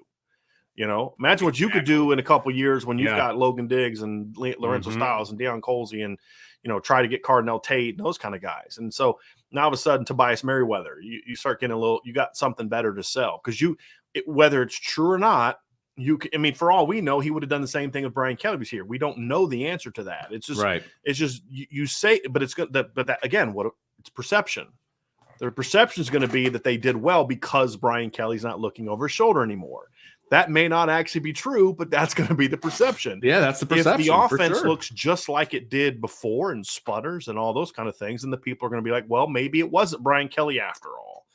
And then all of a sudden there's some doubts risen about Tommy Rees. He's got an opportunity here to kind of get a lot of people on board with him and to get a lot of people excited about what he can bring to the table and to break from being Brian Kelly's guy. Honestly, that's a reason some fans just never have given Tommy Rees an opportunity is because they didn't like the hire, like we didn't. I mean, it was not the right time, in my opinion. Yeah. But they're just never going to give him that shot because he's always viewed as Brian Kelly's boy. Fair or unfair, that's the perception. He's going to have to break from that by his results. I think Tommy's done a great job of breaking from that with some interviews he's done. I think he's kind of broken the Brian Kelly's boy thing, and he did it really in a savvy manner. He never took a shot at Coach Kelly. He did nothing but show respect for Coach Kelly, but he did make it clear he didn't like how Coach handled it, and he made it clear, like, I'm here because I love Notre Dame, not because I'm Brian Kelly's boy. And I think he, in a really appropriate manner, sort of broke that bond that people have. Now it's about, okay, now show me that you're different. And that's why this game matters a lot. Again, there's a lot of things about this game that are going to be perceived in much bigger fashion than they actually are. That's the reality, right? I mean, we can argue about whether it should or shouldn't be, but that's the reality. And there's a comment here I just got to get to about Tommy Rees. Drunk Vigo. I love that Tommy Rees was arrested before. It makes him so real and badass. Okay, no, it doesn't. But I do love the fact that in that interview with Ryan Russillo, he said, you got beat out. And he's like, no. I got arrested. Like, he would rather be known as someone who got arrested than got beat out. You know what I mean? I thought that was phenomenal. I thought that was great. Like, that's a competitor right there. Like, that's a competitive dude. Like, no. So, hold on. No, I didn't get beat out. I didn't get beat out. I didn't get beat out. I got arrested. And so I got suspended. That's why I didn't start the game. I thought that was a great response. But no, him being arrested does not make him real and badass. I have never been arrested, and I'm a pretty real guy. Don't know if I'm a badass, but I'm a pretty real guy. But I just thought that was funny because it made me think I'm going to go no comment. It made me think of the just his comments in the Ryan Russillo interview. Like, no, I was arrested. I was not beat out. I was arrested. I just thought that was great. But no, the perception of this is going to be big, Vince, and that's what Tommy Rees has to live up to, or put in the rear view, or it's going to continue to hang over him this entire offseason, and it remains a question mark. Then the next CJ Williams that comes along and wants to criticize your offense or whatever else, you're like, well, I don't know what you're smoking, but if you watch that Fiesta Bowl game, that's what my offense is going to look like. Well, and we've talked about this before, but Marcus Freeman's success as the Notre Dame head coach is absolutely directly tied to Tommy Rees. So, Marcus Freeman doesn't bring Tommy Rees in. It's not a package deal if they're not on the same page with how things are going to look and how things are. I shouldn't even say that. I shouldn't even say how things are going to look. He trusts Tommy to make sure the offense does what it needs to do. I guarantee you they've talked about X's and O's in the past, but it wasn't like, okay, Tommy, if I'm bringing you in, what offense are you running? I want you to write out some plays for. Like, that's not how that conversation went. I don't believe. I think it was, hey, look, man, you're a smart coach. You and I are on the same page with a lot of stuff. We need to be able to score and he said this is almost verbatim. We need to score when we need to score. We need to run clock when we need to run clock. We need to be efficient, right? And he trusts that Tommy Rees, whatever that offense is in his head, as long as it accomplishes those goals, then Marcus Freeman's going to be a happy guy, right? And I think that that's really, really important to understand. Marcus Freeman has put a lot of faith in Tommy Rees, okay? And if Marcus Freeman is not successful, that probably means that Tommy wasn't successful, right? And that's, man, when you're talking about your personal success someplace is directly tied to somebody else, I mean, that's huge. And that's why this Tommy Rees question is so important. I mean, it's so much more important than when he was the offensive coordinator under Brian Kelly, because we all knew that Brian Kelly had at least something to do with the offense. I mean, it didn't change a whole lot throughout the 12 years that Brian Kelly was here, and it just didn't until we got to the second half of this past season. So it is fascinating to me to watch what the maturation process of Tommy Rees is going to be starting 2 weeks ago and moving into next year. And the first chance we're going to have to see even a glimpse of it is going to be on January 1st. And I tell you what, from an offensive guy, like, I have had a lot of faith in what Tommy Rees has done, because I feel like we could see a little bit of who he was over the past couple of years. Right. We got little bits and pieces, and hearing his interviews and when he was on our show and then when he was on the Ryan Russillo show, and I got a lot of faith in Tommy Rees as well. And it like I said, it's going to be fascinating to see what he does with this offense when he has his own stamp on it and he has the autonomy, his words, to have over this offense. It's going to be fun, man. I'm so excited for it. I really am. I hope so. I mean, I hope so. But that's the thing about this game, Vince, is this is our first chance to see. Right now, it's all about thinking and hoping and I maybe and this and that. We really don't know. Yeah, you're right. And that's the big thing about this game. That's why we're having this big picture, what's at stake, what's at stake kind of conversation. Because with a lot of this, with Coach Freeman, with Tommy Rees, with all, there's so much of this that we just don't know. We know that the players wanted him as head coach. We don't know how the players are going to respond to him now that he is. I mean, I think it's going to go great, but it's just like, it's kind of like last summer when everybody's like ready to anoint Marcus Freeman as the next head coach. Right. And I was like, I think all this is going to go well, and I think that's going to be how it's going to go, but can we just let him coach a game first? Yeah. And that's kind of how I feel now. It's like, okay, I think this is going to go great, but let's actually now see it happen. Now he's head coach, and it's the same thing with Tommy Rees in the offense. I think a lot of these things, but now we got to see it. All right, you said you wanted autonomy. Well, now you have it.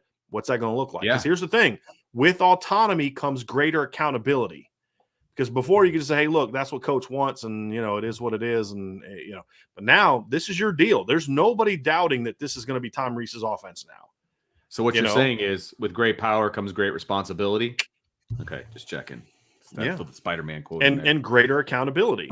Right. That's the thing. Yeah, no question. And so absolutely. I'm excited because he can kind of fly under the radar when Brian Kelly is your head coach and you're the offensive coordinator. You know what I mean? Because you could be like, well, a lot of people blamed Brian Kelly for those things. I mean, and that's the kind of the interesting thing is when it's your side of the ball. Like, listen, if Marcus Freeman doesn't call plays on defense and the defense goes out and has a bad game, he's going to be the first person people blame. Sure. That's just the nature of it. Yep. And when Tommy Rees has success on offense, he's going to get most of the credit. And it's exactly the opposite of what it's been like the last 5 years. When the defense played well, it wasn't, oh, gee, great job by Coach Kelly. It was great job by Coach Freeman, and then great job by Coach Lee, and then great job by Coach Elko. But when the offense struggled, it's like BK and his play calling, and I'd be like, he's not calling plays anymore, right? Like, why is BK calling that on third down? He didn't. Tommy Rees did, or Chip Long did, or Mike Denbrock did. But that's just the nature of it, right? And when you struggle on the side of the ball that's not the head coach's side, that means more eyes are on you. And had Mike Elko or Clark Lee or Coach Freeman faltered on defense, then the eyes would have been on them. Whereas when Tommy faltered, it was kind of like it was always inevitably Brian Kelly's fault. You know what I mean? I do. And that's the nature of it. And so, again, I'm looking forward to seeing what that's going to look like for Coach Kelly. I mean, for Coach Rees, not being under Coach Kelly anymore. And that's what we're going to learn. Because there's going to be big recruiting ramifications from how this game goes one way or the other. Because if they don't play well and they get held to 21 points or 24 points, even if they win and they only have like 350 yards of offense, every team recruiting against Notre Dame against Dante Moore and Carnell Tate and Malik Elzy and Jalen Brown and every top offensive player in the country, they're going to point to that game and say, see, it wasn't Coach Kelly, it was Coach Rees. And if they come out and shred, then he's going to be able to say, there's no negative recruiting you can do on me at this point in time when it comes to our offense. None. Because look what we just did to one of the best defenses in the country. And I think that's huge too. I think the fact that they're playing a team that is very good defensively helps them tremendously. You know what I mean? Like, I think it allows them to be able to make a statement, and it's a statement that they can then take into recruits' living rooms and be like, look, you want to come here and be a part of what we think can be an elite offense, and come on down, and then you can watch the game. Let me put this in for you. Like January 1st, there's your evidence, right? Mm-hmm. And this is what we want to do, and this is how we see you in this offense, and you can take us even another step. And I mean, it's tailor-made. It's written for you right there. There's no question about it. All right. One last thing that we want to talk about is the operation of the defense. And I think you kind of touched on it a little bit there at the end when we were talking about it and how the blame would go to Marcus Freeman regardless and all that. But we have not heard, and he has not decided, at least not publicly, how the operation of the defense is going to go. And the defense, arguably, maybe, I don't know, not to us, I don't think, the defense is the best unit on the field. I mean, there's what got them to the 11-1 record overall. It's a great side of the ball. It's a strength of this team. But that was when Marcus Freeman was putting together the game plan. That was when Marcus Freeman was calling the defensive plays. All of that. Well, Marcus Freeman's a head coach now. They haven't named a defensive coordinator. He hasn't decided that, there was that great question at his opening press conference that was asked about who's going to be calling the plays. I was patting myself on the back there, even though you gave me the question. I gave you the question and you already had it. That was already something you're going to ask. I know. Well, I'm just goofing around. But what is it going to look like? I think that is a huge, how is that operation going to be? He already talked about how he's trying to figure out where to stand at practice. You know what I mean? Like, what's going to happen in your first game, So I think that's a huge question mark going into this game, Brian. Yeah, I think it also does it have an impact on what hires he makes. Good point. If he Really comes out of this and if he's calling plays, he's clearly going to be leaning on somebody else to kind of put the game plan together in more of a fashion than had normally been the case. Whereas before, it's like he's there working with the assistants and they're just focused on the defense. Well, now he's got to go meet with Tommy. He's got to go meet with Nick Lazinski to go over special teams. He's got to go shake this person's hand. He's got to make this recruiting call. He's got to do these things that head coach has to do. So you're now having to lean on your assistant coaches more to put those game plans together, even if you're calling the plays. If this goes really, really well, and Coach Mickens and Coach Elston, for especially, just really put this great game plan together, they go out and just shut Oklahoma State down. He may say, you know what? I got a lot of faith in Tommy. I got a lot of faith in Coach McNulty. I got a lot of faith in Coach Taylor. I got a lot of faith in whoever you hire as the new O-line coach. And if there's another staff change to make, you know what? Like, I think I can put enough faith in them to let them run the offense. I'm here. We'll talk. We'll make sure. I want to know what's going on. But you know what? I'm not ready to give up play calling yet. So I'm going to promote Mike Elson to D coordinator. He's going to put the game plans together. I'm going to still call plays, and because this worked really well in the bowl game. Maybe that happens, and maybe that's not on his radar right now. Maybe he doesn't think he can do that, but it does do that. Maybe Mike Elson's the one calling plays in games, and they shut Oklahoma State down. He says, you know what? Like, let's roll with this, and they go that way. Maybe it doesn't go well, and he's like, you know what? We need to bring in somebody that's done this before so I can be more of a true head coach, CEO type of guy. There's so much that we're going to learn from this, and I truly think how this game goes could influence exactly what Coach Freeman does. And again, the opposite is true of what we just talked about, meaning if the offense goes out for Notre Dame and plays well, it's a big deal because you're playing against a really good defense. Right. If the defense comes out and struggles against Oklahoma State, that's a problem because this is not a very good offense. Right. And so it's just another opportunity to make a statement. Hey, we play big-time football here on defense, and we just signed a great defensive class, and, hey, Keon Keeley, this isn't changing. Hey, Drake Bowen and Brendan Vernon and Don Shula, this isn't changing, baby, just because I'm the head coach now. And we're going to keep this thing rolling. So I think all of this stuff is just it's going to have a much bigger impact than your normal one bowl game is going to have. Well, and it's a little bit of an on the job, interview essentially too. I mean, and we don't know if Mike Elston is still in contention to be the defensive coordinator. We think so, right? I think he's on the short list, right? But this is an opportunity for him and the rest of the defensive staff, because Marcus Freeman said it. He's like, look, they got to start getting the game plan together while I'm doing other stuff. Like, pretend I'm not here. I'll check in and I'll do my thing. But Mike Elston has had an opportunity to put defensive game plans together in the past, right? When they got rid of Van Gorder in the middle of the season, he wasn't the named defensive coordinator, but from all accounts, he was doing the work as the defensive coordinator, right? So he's had this opportunity in the past. He's getting it again, granted underneath a different. We think. Right. We don't know that, right? But he's getting another opportunity under a different philosophy of defense. But that doesn't change your organization. That doesn't change, the way that you interact with your other coaches, all of those different things. So this is an opportunity for Mike, if he's interested in being the defensive coordinator at Notre Dame, to show Marcus Freeman that he can do it, right? I mean, it's an on-the-job for both Mikes, really. Interview. Oh, absolutely. Because I don't think Mike Mickens is necessarily in position to do that, have that role right now. I don't believe that's the case.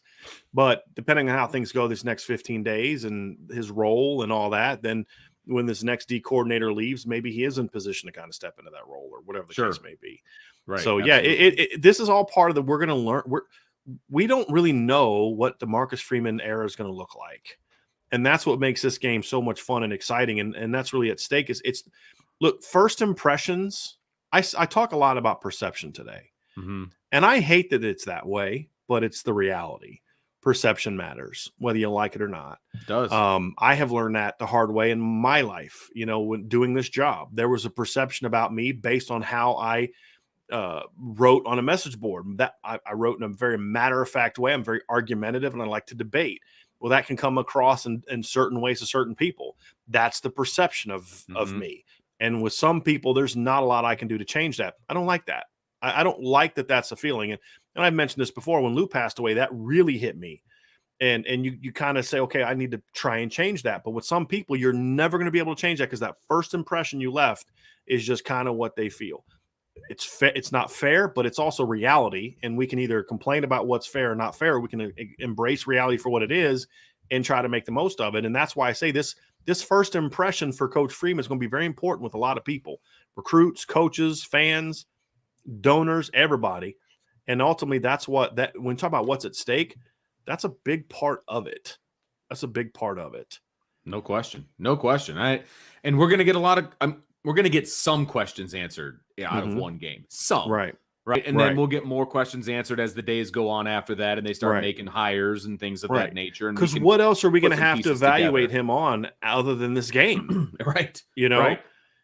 And frankly, we're lucky to have a game to talk about, because normally when you go out and make a hire, they don't have a game right away. I mean, that's the nice thing about hiring from within. You're absolutely correct. Yes. Because like Brian Kelly, this bowl game for LSU is not going to have anything to do with Brian Kelly, because he's not going to coach the team. Yeah, he'll be there, and he'll probably do an interview during the game as it's going on, like that nonsense. But it's like when I remember when Al Golden replaced, I can't remember who he replaced, but when Notre Dame played Miami in the Sun Bowl in 2010, the new head coach of Miami was up in the press box, or up in the TV box, talking to them during the game, because they had an interim. That's the nice thing about Notre Dame, is we do have a chance to see them play a good chunk of the staff of what we're going to see from this team in 2022 is here. And we get a chance to see how they're going to conduct themselves. So it's not completely, because there's going to be some new coaches, but that's how it's going to be. Vince, there's some really good questions during the show that I want to get to. So if you could start at the top, and I'll kind of start from the middle, and then we can just kind of rotate and get some of these in, because there's some really, really good questions. Here's a good one from Searcher Green, and I get this one a lot. He says, why have we always put the O-line wide receiver problems on Quinn and Dell, but never the quarterback regression on the QB coach? I think that's a great question. Great question. And I do have an answer for that. Number one, the receiver and O-line have not, and it's also a very fair question. The receiver and O-line has not always been a problem. Right. So when Mike Denbrock was here coaching receivers, receiver play, receiver development, receiver production was really good. Right. And so I don't have a problem with how it was then. When Harry Heastand was here, the O-line was exceptional. When Ed Warner was here, the O-line was pretty good his first 2 years. Those positions became a problem with those coaches, kind of like running back. Running back wasn't a problem when Tony Alford coached it, and it hasn't been a problem since Lance Taylor coached it. It was really only a problem when Autry Denson was here, and it was more of a problem from a recruiting standpoint, not that they played terribly. So I think that's part of it. So I think when you see a struggle at a position that was previously really good, you're going to have a greater tendency to blame it on that particular position coach. With Coach Reese, the regression that we've seen has been more of kind of what we've seen no matter who the quarterback coach was. Exactly. It was that way with Chuck Martin as the quarterback's coach. It was that way with Mike Sanford as the quarterback's coach. It was that way with Matt LaFleur as the quarterback's coach. It was that way with Chuck Martin, all the way down. Now, some of those coaches weren't good. Some of them are really good, but it's been the same problem all the time. I also don't think we saw the same regression with Ian Book that we saw with other quarterbacks. I think Ian Book sort of stabilized in his final year. He regressed. Don't get me wrong. But I think, number one, for me, I think part of that regression, when I look at Ian, every quarterback needs to be looked at differently. I don't blame Brian Kelly for Deshaun Kaiser's regression as a player. I blame him for his regression as a person and as a leader. He allowed Deshaun to act a certain way. That's a different deal. I don't put that on the quarterback's coach. I put that on the head coach and the quarterback. Brandon Wimbush is a different situation, right? And so when I look at Tommy Rees, I have some concerns and questions about his ability to develop quarterbacks, because he hasn't proven he can develop quarterbacks at an elite level. I have two things about it, though. I think that Last year, in a lot of ways, they did get a lot out of Ian Book for what I think Ian Book's capable of. I don't think Ian Book mentally was a kid that was ever going to be an aggressive player. I don't think he was ever going to have the willingness and the confidence to attack. Part of that is because of Brian Kelly. This whole what y'all don't understand, there was a culture at Notre Dame in the last several years where people were afraid to make mistakes because they were afraid of, number one, Brian Kelly was going to crush them. And I'm talking coaches and players. And number two, there was this thought that certain players, if you made a mistake, you were done. And that can't be the case. Yes, you don't want to allow, you don't accept mistakes, but there's a way that you deal with mistakes and consequences and accountability you set that isn't like fear. Like, it wasn't a fear of getting corrected or coached. It was a fear of coach is going to embarrass me. Coach is going to bench me. And then once you get benched, you never get that shot again. You understand what I'm saying? It was a really unhealthy overreaction to mistakes and turnovers. And I don't think Ian Book was mentally strong enough to work through that. And so I don't blame that on Tommy Rees. I blame that on Brian Kelly. I think Tommy Rees was able to find a happy spot for Ian Book last year, where he put Ian in a position where I know he's not going to do this, so I'm going to give him easy reads, and if it's not there, just run. Actually, as I look back and I went this offseason and broke the film down, I still didn't like the offense, but my blame shifted a little bit on who was responsible for it. And so when you look at Jack Cohn, for example, Jack Cohn regressed at the beginning of the season from what he was at Wisconsin, but the last 7 games, Jack Cohn has been on a steady ascent. Mm-hmm. Well, Tommy Rees should get some credit for that, right? I mean, that I give him some credit for that. He should get credit for that. Jack Cohn, now that as he's had more influence under Tommy Rees, he's playing the best ball of his career right now. No question. He finished the season playing the best ball of his career. So that's an ascension. Now, the true test, and Searcher, I think this is still a legitimate question. How does he develop Tyler Buchner? Because I do think, I don't know if there needs to be criticism of Tommy Rees for what he's done at quarterback. I think there needs to be a healthy skepticism about it, because he has not produced a great quarterback yet. He's got a chance now with Tyler Buchner to do that. Mm-hmm. And so, to me, I don't blame him. I think the quarterback position, when Tommy Rees was allowed to run this offense the way that we think he wants to run the offense, quarterback play was pretty freaking good. I mean, Jack Cohn in the last 7 games completed like 74% of his passes over 9 yards per attempt. Right. That's with it. And if Jack Cohn's quarterback rating stays the same as it is right now, he will finish his career this season with the highest single season quarterback rating since Jimmy Clausen in 2009. It doesn't have to go up. Just don't go down. If it doesn't go down, that's what he'll finich with. Tommy Rees should get some credit for that. Just wins games. Hey, you know what? It's all about the win percentage. But the point is, the numbers back that up. He has ascended as Tommy Rees has been given more freedom to run the offense the way that he wants to run the offense.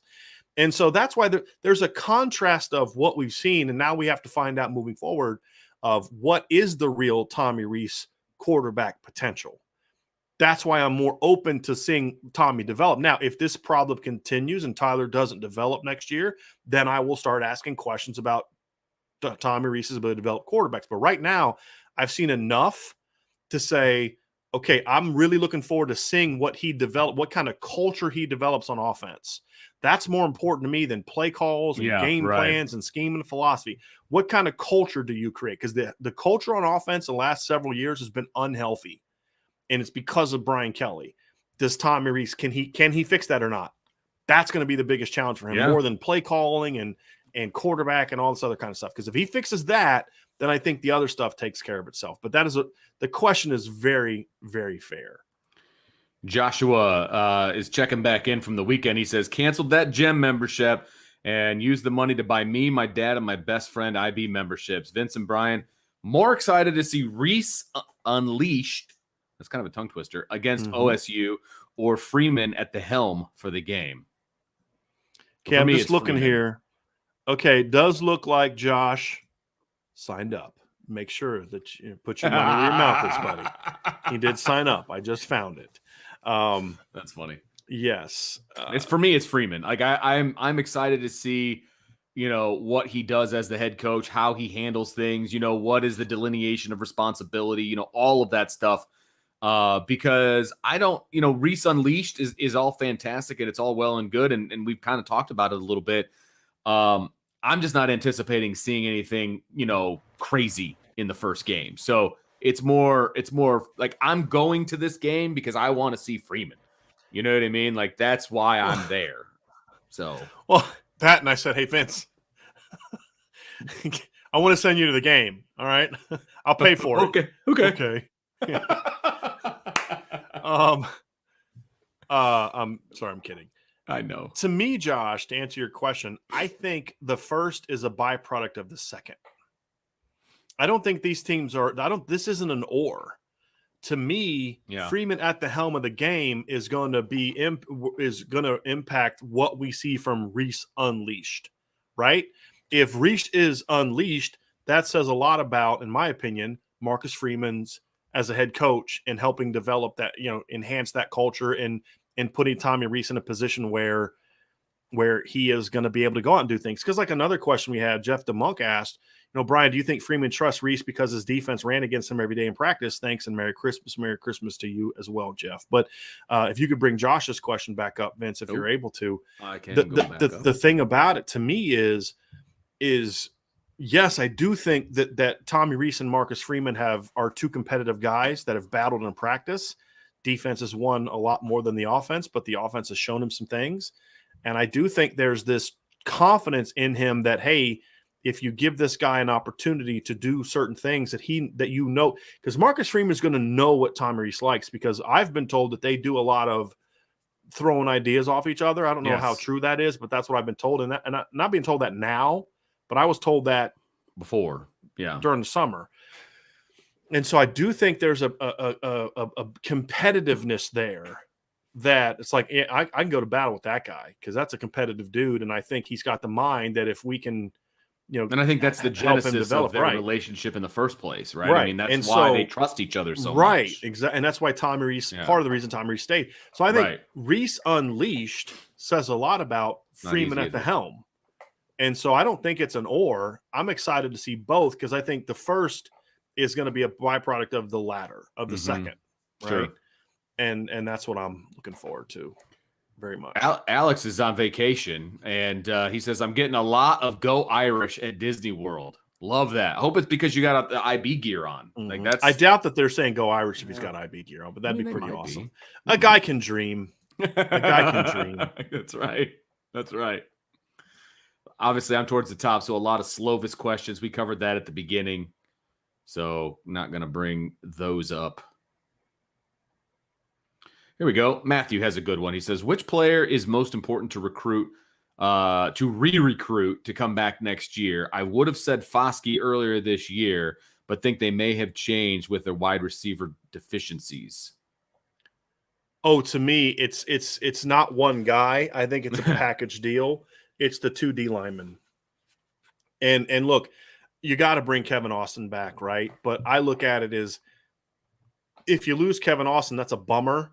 But if you keep Deion Colsey and Lorenzo Styles, and you've got Tobias Merriweather coming in, and hopefully you can keep Avery. We put an update about Avery Davis on the message board yesterday. So if you're a subscriber, you know that we said that what we're hearing is that Avery Davis has decided to come back. We'll see how healthy he is. But if you can bring Braden Lindsey back, I mean, there's enough talent there. You also have Michael Mayer that Notre Dame will be okay at receiver as long as they hire a good receivers coach that can develop the younger players. There's a bigger drop-off between Kevin Austin and Deion, and there's a bigger drop-off between Isaiah Foskey and whoever's coming behind him than there is between Kevin Austin and Deion Colsey. Now, and that doesn't mean I think Kevin Austin's very good, and I definitely want him back. But Isaiah Foskey and Jason Adamiola, if they both return with the ascension of the younger players that are now going to be even more experienced next year. You got Justin Adamiola coming back. Alexander Ahrensberger got a ton of reps this year. Nana got a ton of reps this year. Howard Cross was a baller this year. Jacob Lacey's going to be healthy. Gabriel Rubio's going to be healthy going into year 2. Aiden Keanaaana's going into year 3. Riley Mills. If Jason Adamiola comes back, I could see Riley Mills getting some more playing time at big end. Man, this D-line could be elite. I mean, it was darn good, like top 10 D-line this year. If those guys both come back, goodness gracious, your defense has a chance to be special next year. Yeah, just absolutely. one of those guys comes back, either way, it's still good. It's still big, but it's not as big. If they both come back, man, this defense is going to be electric next year to where you're going to still be pretty good on offense. Because as I've always said, and this is one thing Brian Kelly said is correct, you can scheme your way into success to a degree on offense. And if you can't scheme your way into success with guys like Deion Colsey and Lorenzo Styles and Jaden Thomas and Avery Davis and Braden Lindsey and Tobias Merriweather and Michael Mayer and every other 97 tight ends they have, and Chris Tyree and Logan Diggs and Audric Estime and Jadarian Price, you're just not a very good football coach. Right. Exactly. Defensively, those are two dudes that you can just say, hey, go dominate. And they can go dominate. And boy, that'd be a really big thing to have. So I'm going to go with not Foskey, but Foskey plus Adamiola, that duo. If they come back, that to me is the most important re-recruit that have. It's. I'll put it this way: it's what Mike Elston. His re-recruiting is more important than anybody else's. Yeah, that's a better way of putting it.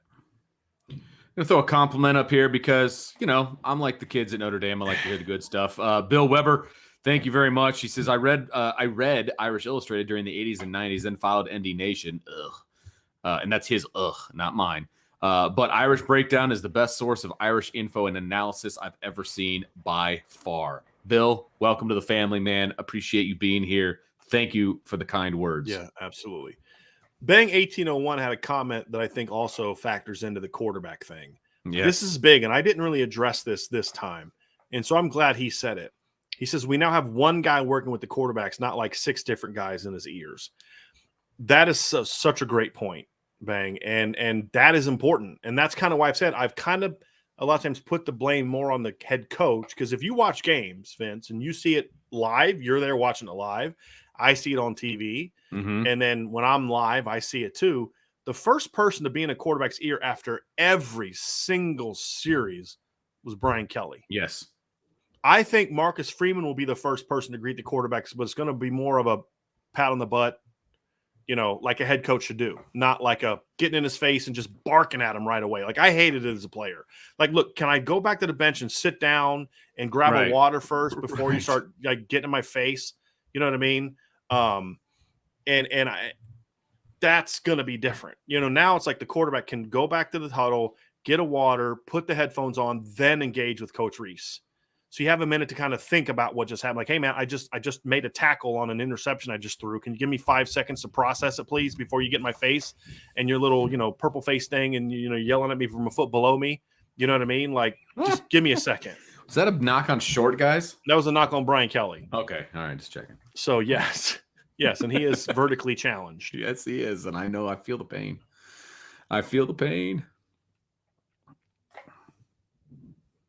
There's a lot of great conversation going on over in the chat, which I absolutely love, by the way. This is a really good question from Ken. Can Elston do both DC and recruiting coordinator? I'm going to say, as much as I love Mike Elston, and I think he pretty much walks on water as far as being a defensive line coach, okay, this would be very difficult to do. Yeah. This would be very, very difficult to do. And he wouldn't need to, because as the defensive coordinator, he'd have a big say on how they go about recruiting on defense, and then it's up to the recruiting coordinator to carry it out. So I don't think he'd have to be as involved. I think he'd still have a big impact on recruiting. But yeah, I think they'd need to find somebody else that was actually the recruiting coordinator, in my opinion. That'd be a tough ask. That would be really hard. It would be fine during the offseason. During the offseason, it'd be no problem. But during the season, when he's trying to put game plans together, you don't want him worried about putting the recruiting visits together and all that kind of stuff. And even though you have more staff to help you, you're still in charge of it, right? You're still the one meeting with that staff. Yeah, that's tough. Yeah, that's tough. David has a question. We kind of covered this in another show, but I want to bring it up anyway.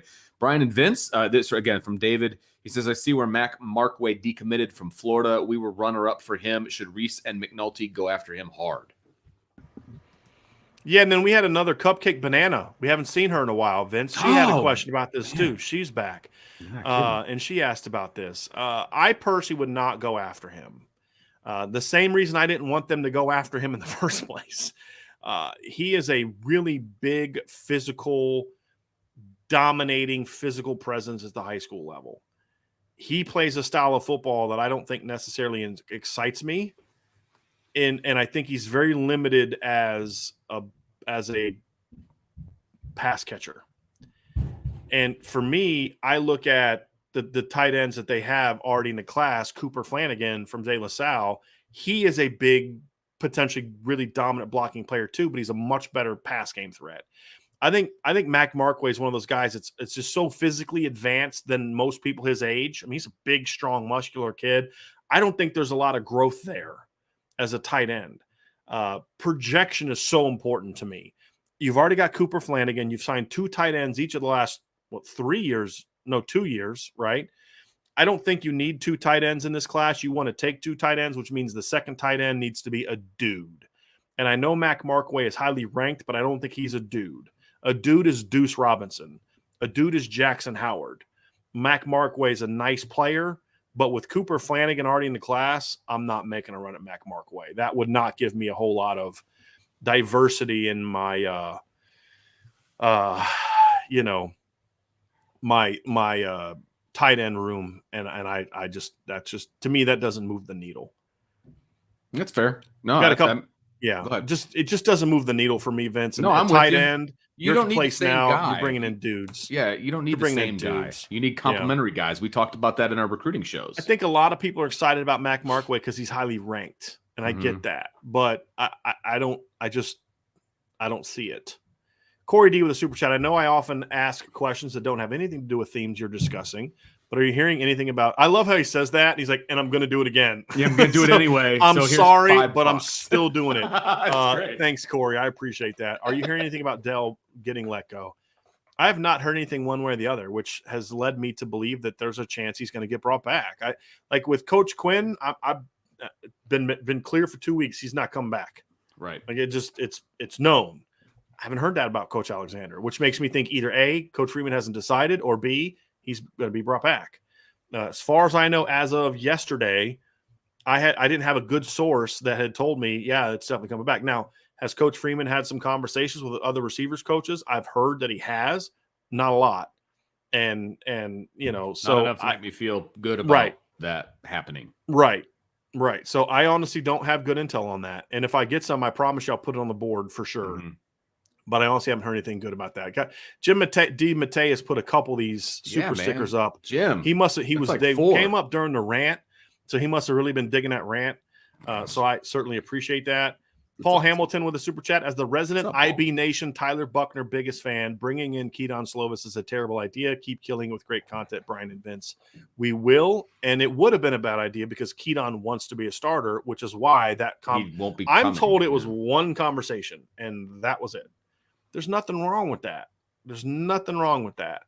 It's like if you'd have pursued it beyond that, that would have been a different conversation. Right. And my understanding is they did not pursue it beyond that, which I have no problem with. So, but yes, Paul, you remember Paul Vince? He was the Navy guy. He's in San Diego now. Yeah, absolutely. Yep. Now I'm going to convince myself he didn't move to San Diego because that's where Tyler Buckner's from. He's not that. He's not a stalker. I'm just joking, Paul. Garen Knudsen with a super chat. With regards to quarterbacks and specifically Buckner, what kind of off-season training do they do? Do they attend any camps or training events? Love the community y'all built. Thank you. We love it too. It's been a lot. It's a great group of people. Awesome.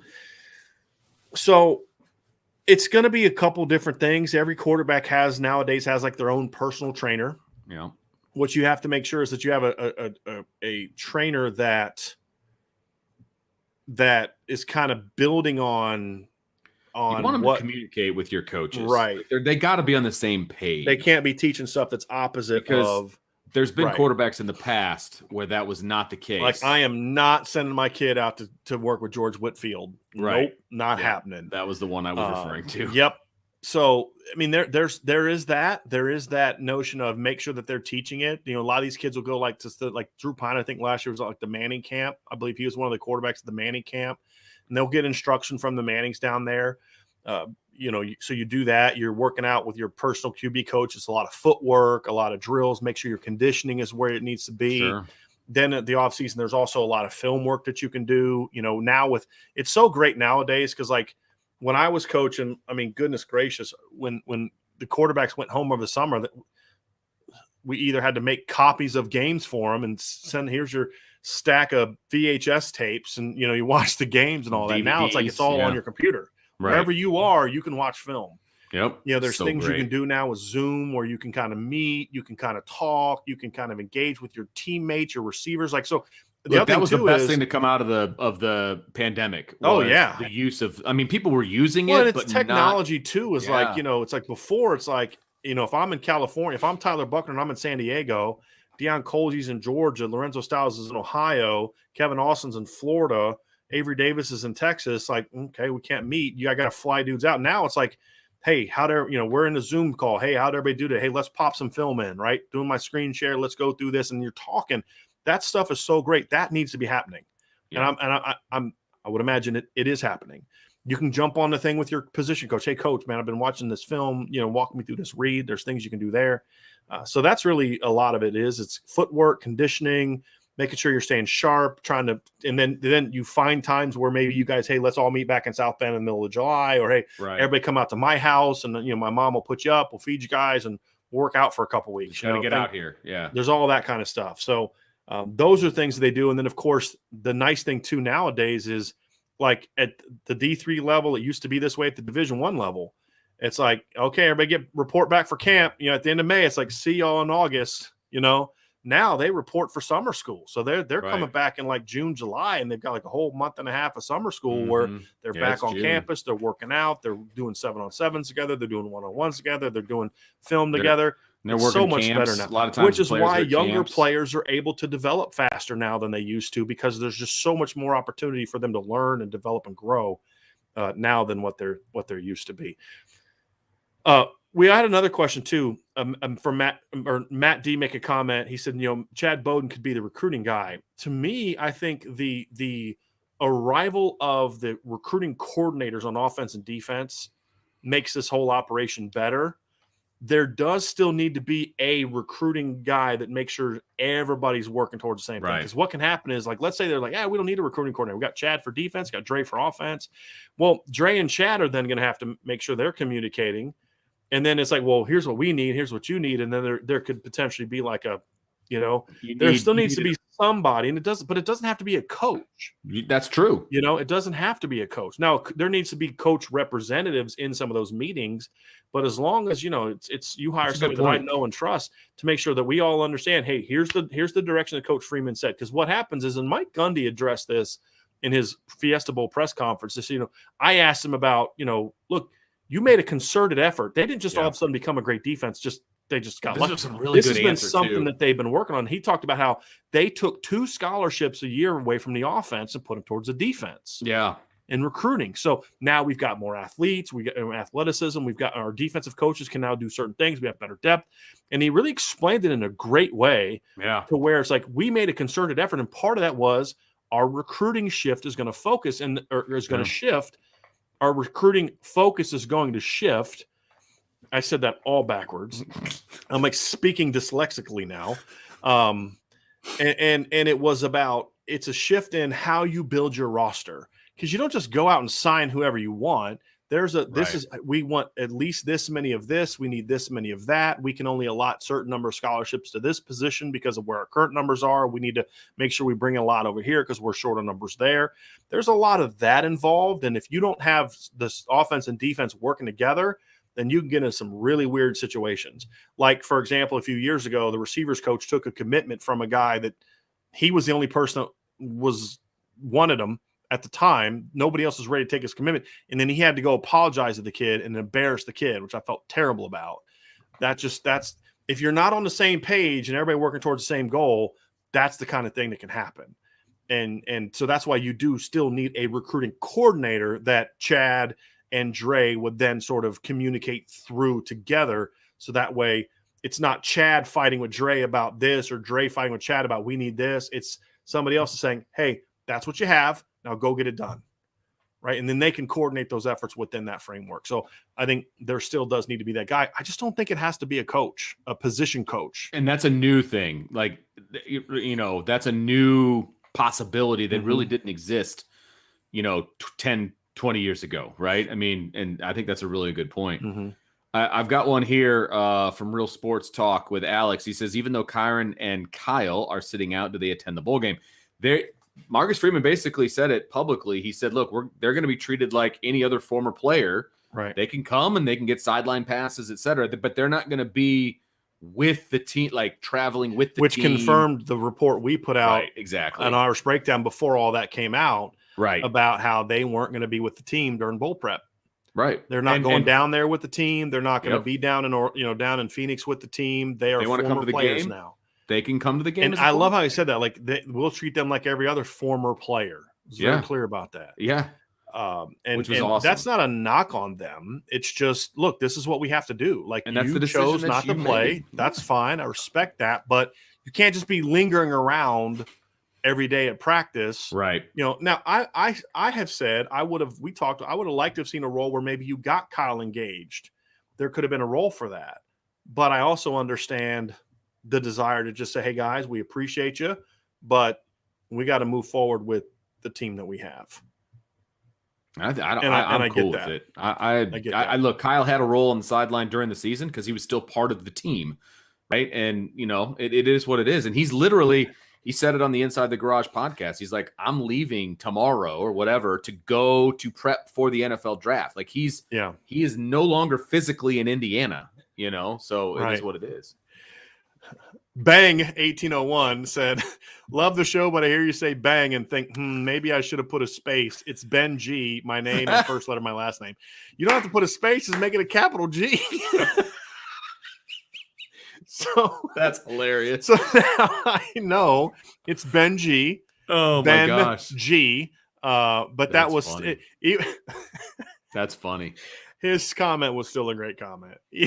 That's still pretty funny though. Thank you for clearing that up, Ben G. I appreciate you, buddy, very, very much. But yeah, a capital always would have worked for me in that instance. So yeah, there we go. Ty C, any rumblings on whether George Takis is coming back or not? I haven't really heard anything on a lot of the fifth years. I've heard we have concrete things that we've heard about Myron and Avery Davis that we put on the message board. I haven't heard anything about the fifth years. I don't think that decisions are being made on those guys yet because that's a different conversation than the six. Because the 6 years have already been accepted back into grad school.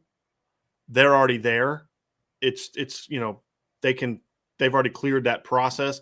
I don't think the fifth years have been through that process yet, so it's hard to say who is or isn't coming back because of that. Now, the other part of it too is I think some of the fifth years that aren't coming, that have already announced they're not coming back, like Shane Simon, that's because he's not playing.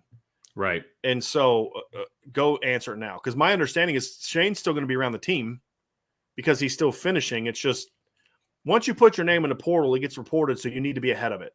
Right. That's the reality. He could put his name in the portal and say, well, he shouldn't have said anything. Well, once the name goes to the portal, there's people in the media that get these passwords from coaches and they just go find, oh, look, Shane Simon, and it's going to come out. Right. So be in front of it, and he said it, and he's still going to be with the team, and done deal. I got no problem with that. That's different than what we're talking about the NFL decisions. It's a little bit of a different situation. Right. So just kind of explaining that one. Of course, Tommy wants to know, and I don't even know if we have an answer to this yet because we haven't talked about it, but he says, are we getting a Christmas Eve mailbag on Friday? We'll talk about that. We'll talk about it. We'll let you know. It's going to be up to the guy with the kids. So yeah, I'm good. We don't do anything Christmas Eve afternoon. So then we'll have a Christmas Eve mailbag. Have one. Okay, there we go. We just had a staff meeting in front of all y'all. So now everybody was part of the Irish Breakdown staff meeting. We will have a Friday Christmas Eve mail. Yeah, no church for me until later on, so we'll do that later. And so afternoon is a beautiful time to have an Irish mailbag. So, man, I hope the Bills draft Williams, a running back. I've been trying to get in Notre Dame play on the Bills team. Notre Dame play on the Bills team forever. Yeah, that's one of those teams. It's I've looked at that. Like the Patriots haven't had a lot of Notre Dame players like that. Darius. They did for a while. They had Darius for a minute, and then they had Jonas Gray for a minute. But they don't draft a lot of Notre Dame players. Like they signed Michael Floyd for a minute. But yeah, it's like some of those teams, like the Broncos. I can't tell you David Bruton's the last Notre Dame guy I remember. Yeah, Bruton and Ryan Harris, but those were David Bruton they drafted, but Ryan Harris was a guy that had kind of left and came back, and they haven't drafted a lot of Notre Dame players. But yeah, there's some teams that are like that. It's kind of it's very interesting. It's very interesting. Blaine has I never even thought about this because I don't really think it's a thing, but I'm going to ask you anyway. Blaine says, any word on potential position coaches being invited by Notre Dame to the bowl game to see the team in person? Doesn't really work that way. Yeah. If that were to happen, no, I like where Blaine's head is at. Yeah, right? sure. Hey, look, I want to come and I want to see what everything is about. Then you kind of bring that guy to practice and you let him sit off up in the thing so he's not a distraction. Or you come meet with him and he can kind of walk past the weight room and nobody really knows who that guy is. But that it would happen more like that as opposed to coming to the game. That's where a coach is going to care more as an assistant coach, potential assistant coach. I'm going to care more about seeing you in practice than I am about it, because I can watch you play on TV or I can get game film or whatever. I want to see how you guys go about your business every day. What kind of energy these kids have, what kind of work level these kids have, those kind of things. I'm going to care more about that.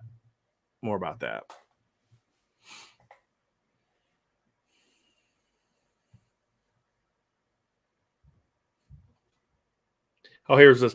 Jay Wiki Jr. They had Randy Moss in alternate universe Notre Dame player. Still, man, that is the one that hurts the most. Yeah, you're not. That is the one recruit that hurts the most. I still would have wondered what would Ron Paulus's perception be right now if he got to play 3 years with Randy Moss. If he got to throw the ball to Randy Moss for 3 years. I mean, Dante Culpepper looked pretty darn good. Just saying. I mean, he got Chad Pennington drafted in the first round. Another one. Exactly. Yeah. Yep. And Real Sports Talk with Alex, Brady Cohen was on kinda. He never really played. Yeah, he was a backup, and that was like late in his career. I'm talking about guys that either drafted or had significant roles. David Bruton was a captain for the Broncos. Ryan Harris was a starter on their last Super Bowl team. That's kind of more of what I'm referring to. But yeah, it's just interesting. Like where the Chargers have drafted 75 Notre Dame players in the last 5 years. It's like if you play defense for Notre Dame, you got a pretty good shot at getting drafted by the Chargers. Yeah, in recent years. You know, you're what not I mean? wrong. It's like Notre Dame West over there. No doubt about it. Yeah. A lot of people don't appreciate me making my kids eat breakfast before they open presents. My parents did that, but they found a nicer way to do it. They would make they'd make it seem like it was a treat. They'd make cinnamon rolls. Mom would make cinnamon rolls. So that way, that give her time we'd eat that while she had time to make her coffee and wake dad up and that kind of thing. So you should, if you're gonna make your kids eat breakfast, at least try something nicer. Yeah. This big family meal. I'm just kidding. Breakfast bake is good stuff, man. That's good stuff. I'm just kidding. This is my favorite one though. Vince, LOL, doesn't give out A+ and delays Christmas morning. Right, Scrooge, Vince McScrooge. Somebody said that to me yesterday. Vince McScrooge. That's such a great name. Doesn't give out A+. Doesn't let the kids wake up in the morning. Selfishness right there, man. That's a great comment, John. I love that. I love that. Y'all are bringing it today. I love it. Absolutely love it. Awesome. Absolutely love it. That's awesome. I gotta slow my roll here. I gotta find another good question. I love this. Maybe hire Urban Meyer as special teams coach. I hear he's a kicker whisperer.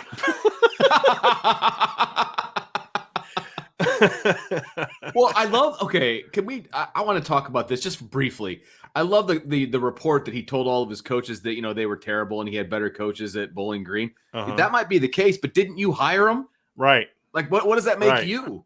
Right. I mean, right. Maybe that's true, but you hired him. A prick. That's what it makes him. Here's one. Here's a good one. I love the shade being thrown at Urban. Unless we need a staff member to teach us how not to treat women, Urban is not welcome. Yeah. So he deserves every seriously every little bit of this shade being thrown his way. Yes, I enjoy that. So Vince, Buckner love. I think, and look, we're going to talk a lot about Tyler Buckner once the season's over with. Don't worry. That's going to be yes, yeah. Here we go. Let me see something. This is kind of funny how Patrick Fickey, Brian and Vince are on the wrong side of the screen. Brain's beard weird. Brian is weird, and his hat color is different. You guys are just messing with the viewers. Notre Dame fans have had enough change. Get it together. That's pretty funny. There you go. All right. Sorry, Patrick. Yeah, and There's nothing I can do about the beard today, buddy. I can go Clark Kent. I'll take off my glasses, but now I can't read anything. There's nothing I can do about this right now, but if this helps you a little bit, buddy, I get it. I'll have to do this to read. People have a quota of how much change they can accept in a certain period of time. I get it.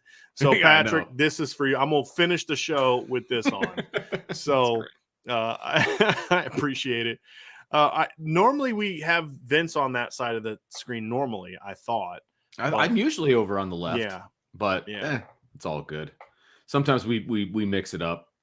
Got to keep you on your toes. We don't want to be stale, but I understand. There's too much change. Yeah. Got the bright shiny hat. Got the I'm terrible face. with change. I'm terrible with change. So, and I'm trying to get a new background at some point, and that's going to mess all y'all up. So, yeah, we're working on that. We're trying to get it fixed. Yeah, you and I need to chat about that actually. Yep. But anyway. Yep. So, Vince, I think there's a couple more here. I think we're good though. Let me get down here. This is Free J Free. That's crazy. Randy Moss could have been at Notre Dame and Allen Iverson. So the report there is that there's a lot of people that have said that Allen Iverson wanted to come to Notre Dame play football. Right. Obviously, once he got arrested, that wasn't going to happen. But I still don't know if he would have actually come to Notre Dame. I still think basketball was always going to be his meal ticket. But what a lot of people may not know, and if you're from Virginia, you know this. He was a star. He was phenomenal at Phoebus as a quarterback. I mean, there's some video out there of him just making people look silly. Yes. I mean, plain and simple. I mean, you saw what he can do with the shakes he can do. When you can get Mike Jordan, to buckle with a crossover, what you're going to do to college defensive players when you're running the option. Could you imagine him in the Lou Holtz offense? Man, goodness gracious, that would have been a lot of fun. But yeah, and I'm trying to remember when Allen Iverson. I always forget year that he would have come out. Because I know he had. I think he was he a bit late because of the arrest and all that stuff? But he was around the same time as Randy Moss. I'm pretty sure. Gosh. But obviously, stuff happened and his life went a different direction. But I honestly feel Allen Iverson, best thing that ever happened to him was go to Georgetown. Yeah. Because I feel like Coach Thompson can kind of give him some of that, that tough love that maybe he needed, that maybe he wouldn't have got from other people. I think that would have been he was in college before 96. I'm pretty sure of that. Here, let me look. Because he was older. He was definitely older than a year older than me. And I graduated 97. And I'm pretty sure he was definitely his first year at Georgetown was 94, 95. So he averaged 20.4 points a game as a freshman and 25 points per game as a sophomore. That's just ridiculous. Yeah, but that would have been a fun time to be a Notre Dame fan.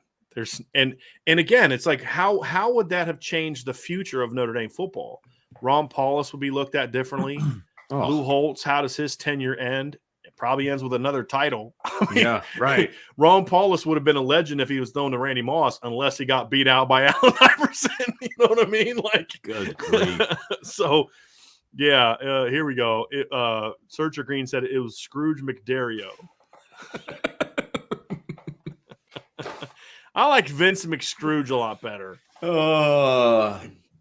Yeah, but that's me. Anyway, got to keep those kids in line. Yep. Cross Tillman. I don't have anything on this. I don't think Coach Freeman has decided what he's going to do with that. Right. So I think a lot of that's kind of like what we talked about at the beginning is I think a lot of that's going to be dependent upon just sort of how the next week or two goes. So I know that he's reached out to other coordinators and people who are current coordinators. There's a reason why some names have been floated around because I think there have been conversations, especially people that have connections with him. We've heard about John Heacock.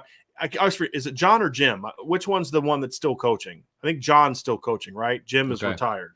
I've heard about possibly with Coach Tressel at Cincinnati, that kind of relationship. So I've heard a lot of names. But at the end of the day, I don't think that there's been a decision made. It's just about, okay, I at least have some people I'm going to go to if I decide to go that route. But right now, I don't think that they're locked in on what what part of that, what exactly is that going to be? So there you go. But Vince, that's going to do it for today's show. Everybody, this was a ton of fun. Enjoyed it very, very much. We're going to be back tomorrow. This week is going to be about Oklahoma State analysis, and we're going to get prepped for the game. This was kind of an intro to what this game means. Tomorrow, we're going to start diving in at 1 o'clock. We're going to start diving more into the actual matchups of the game. So we're going to have some film this week. We're going to do some statistical analysis. We're going to dive into the personnel. We're going to spend a lot of time on this matchup from a Notre Dame and an Oklahoma State standpoint. So it's going to be a lot of fun. If you got here late, you can always rewatch it again, baby. That's the nice thing about it. So anyway, Vince, thanks for being part of the show today. Hey, Patrick, I'm sorry we threw too much change at you today, my man. But we're just going to try to always keep it fresh. Appreciate everybody being a part of what we got going on here today. It's been such a fun year, such an exciting year. And I kept thinking as I'm doing these interviews and I'm thinking about how I want to hire, how many people I want to hire, just thinking about, where we were in January when we had no YouTube channel. We had no we were just started getting monetized on the podcast. We had no message board. And I'm thinking, man, I don't know how much longer this is going to be able to go. Like, I just don't know where we're going to go. And now you look 12 months later and you just see the phenomenal community that has been built here. I'm excited about it. I love what we're building here. And if you haven't signed up for the message boards, it's just this in written form. Yeah. That's what it is. It's community. Yep. It's conversation. We had a guy the other day that kind of jumped on another poster and who was giving some inside info. He got jumped on, and instead of it becoming a fight, he said, you know what? That's my bad. Because that's not how we do it here. We engage, we debate, we go at it, but it's all in respect and love, because we're at the end of the day, we're all Notre Dame fans. And that's what makes this community so great. Whether we're Republicans or Democrats or Northern or Southern or Southwestern or Western or Northeastern or whatever the case may be, at the end of the day, there's one thing that unifies us all. We all love Notre Dame. And that's the thing that's what's really built this community. It's that love for Notre Dame. We found a place to do it all together. And I just can't thank you all enough for it. It's been a lot of fun. It's so much fun. And we're just getting started. Yep. So appreciate you all very much. Have an awesome rest of your day. Hit the like button. Hit the subscribe button. Hit the notification bell. Sign up for the message boards. And Vince is going to take us out of here. Yeah, so thanks for joining us, guys. irishbreakdown.com. Make sure you check it out. Message board, subscribes, bells, all those fun things. Really appreciate everybody. Really looking forward to a great week of shows and heading right into Christmas. This is a fun part of the year, man. It's my favorite part of the year. So thank you, everybody, for joining us, and we will see you next time on the Irish Breakdown Podcast.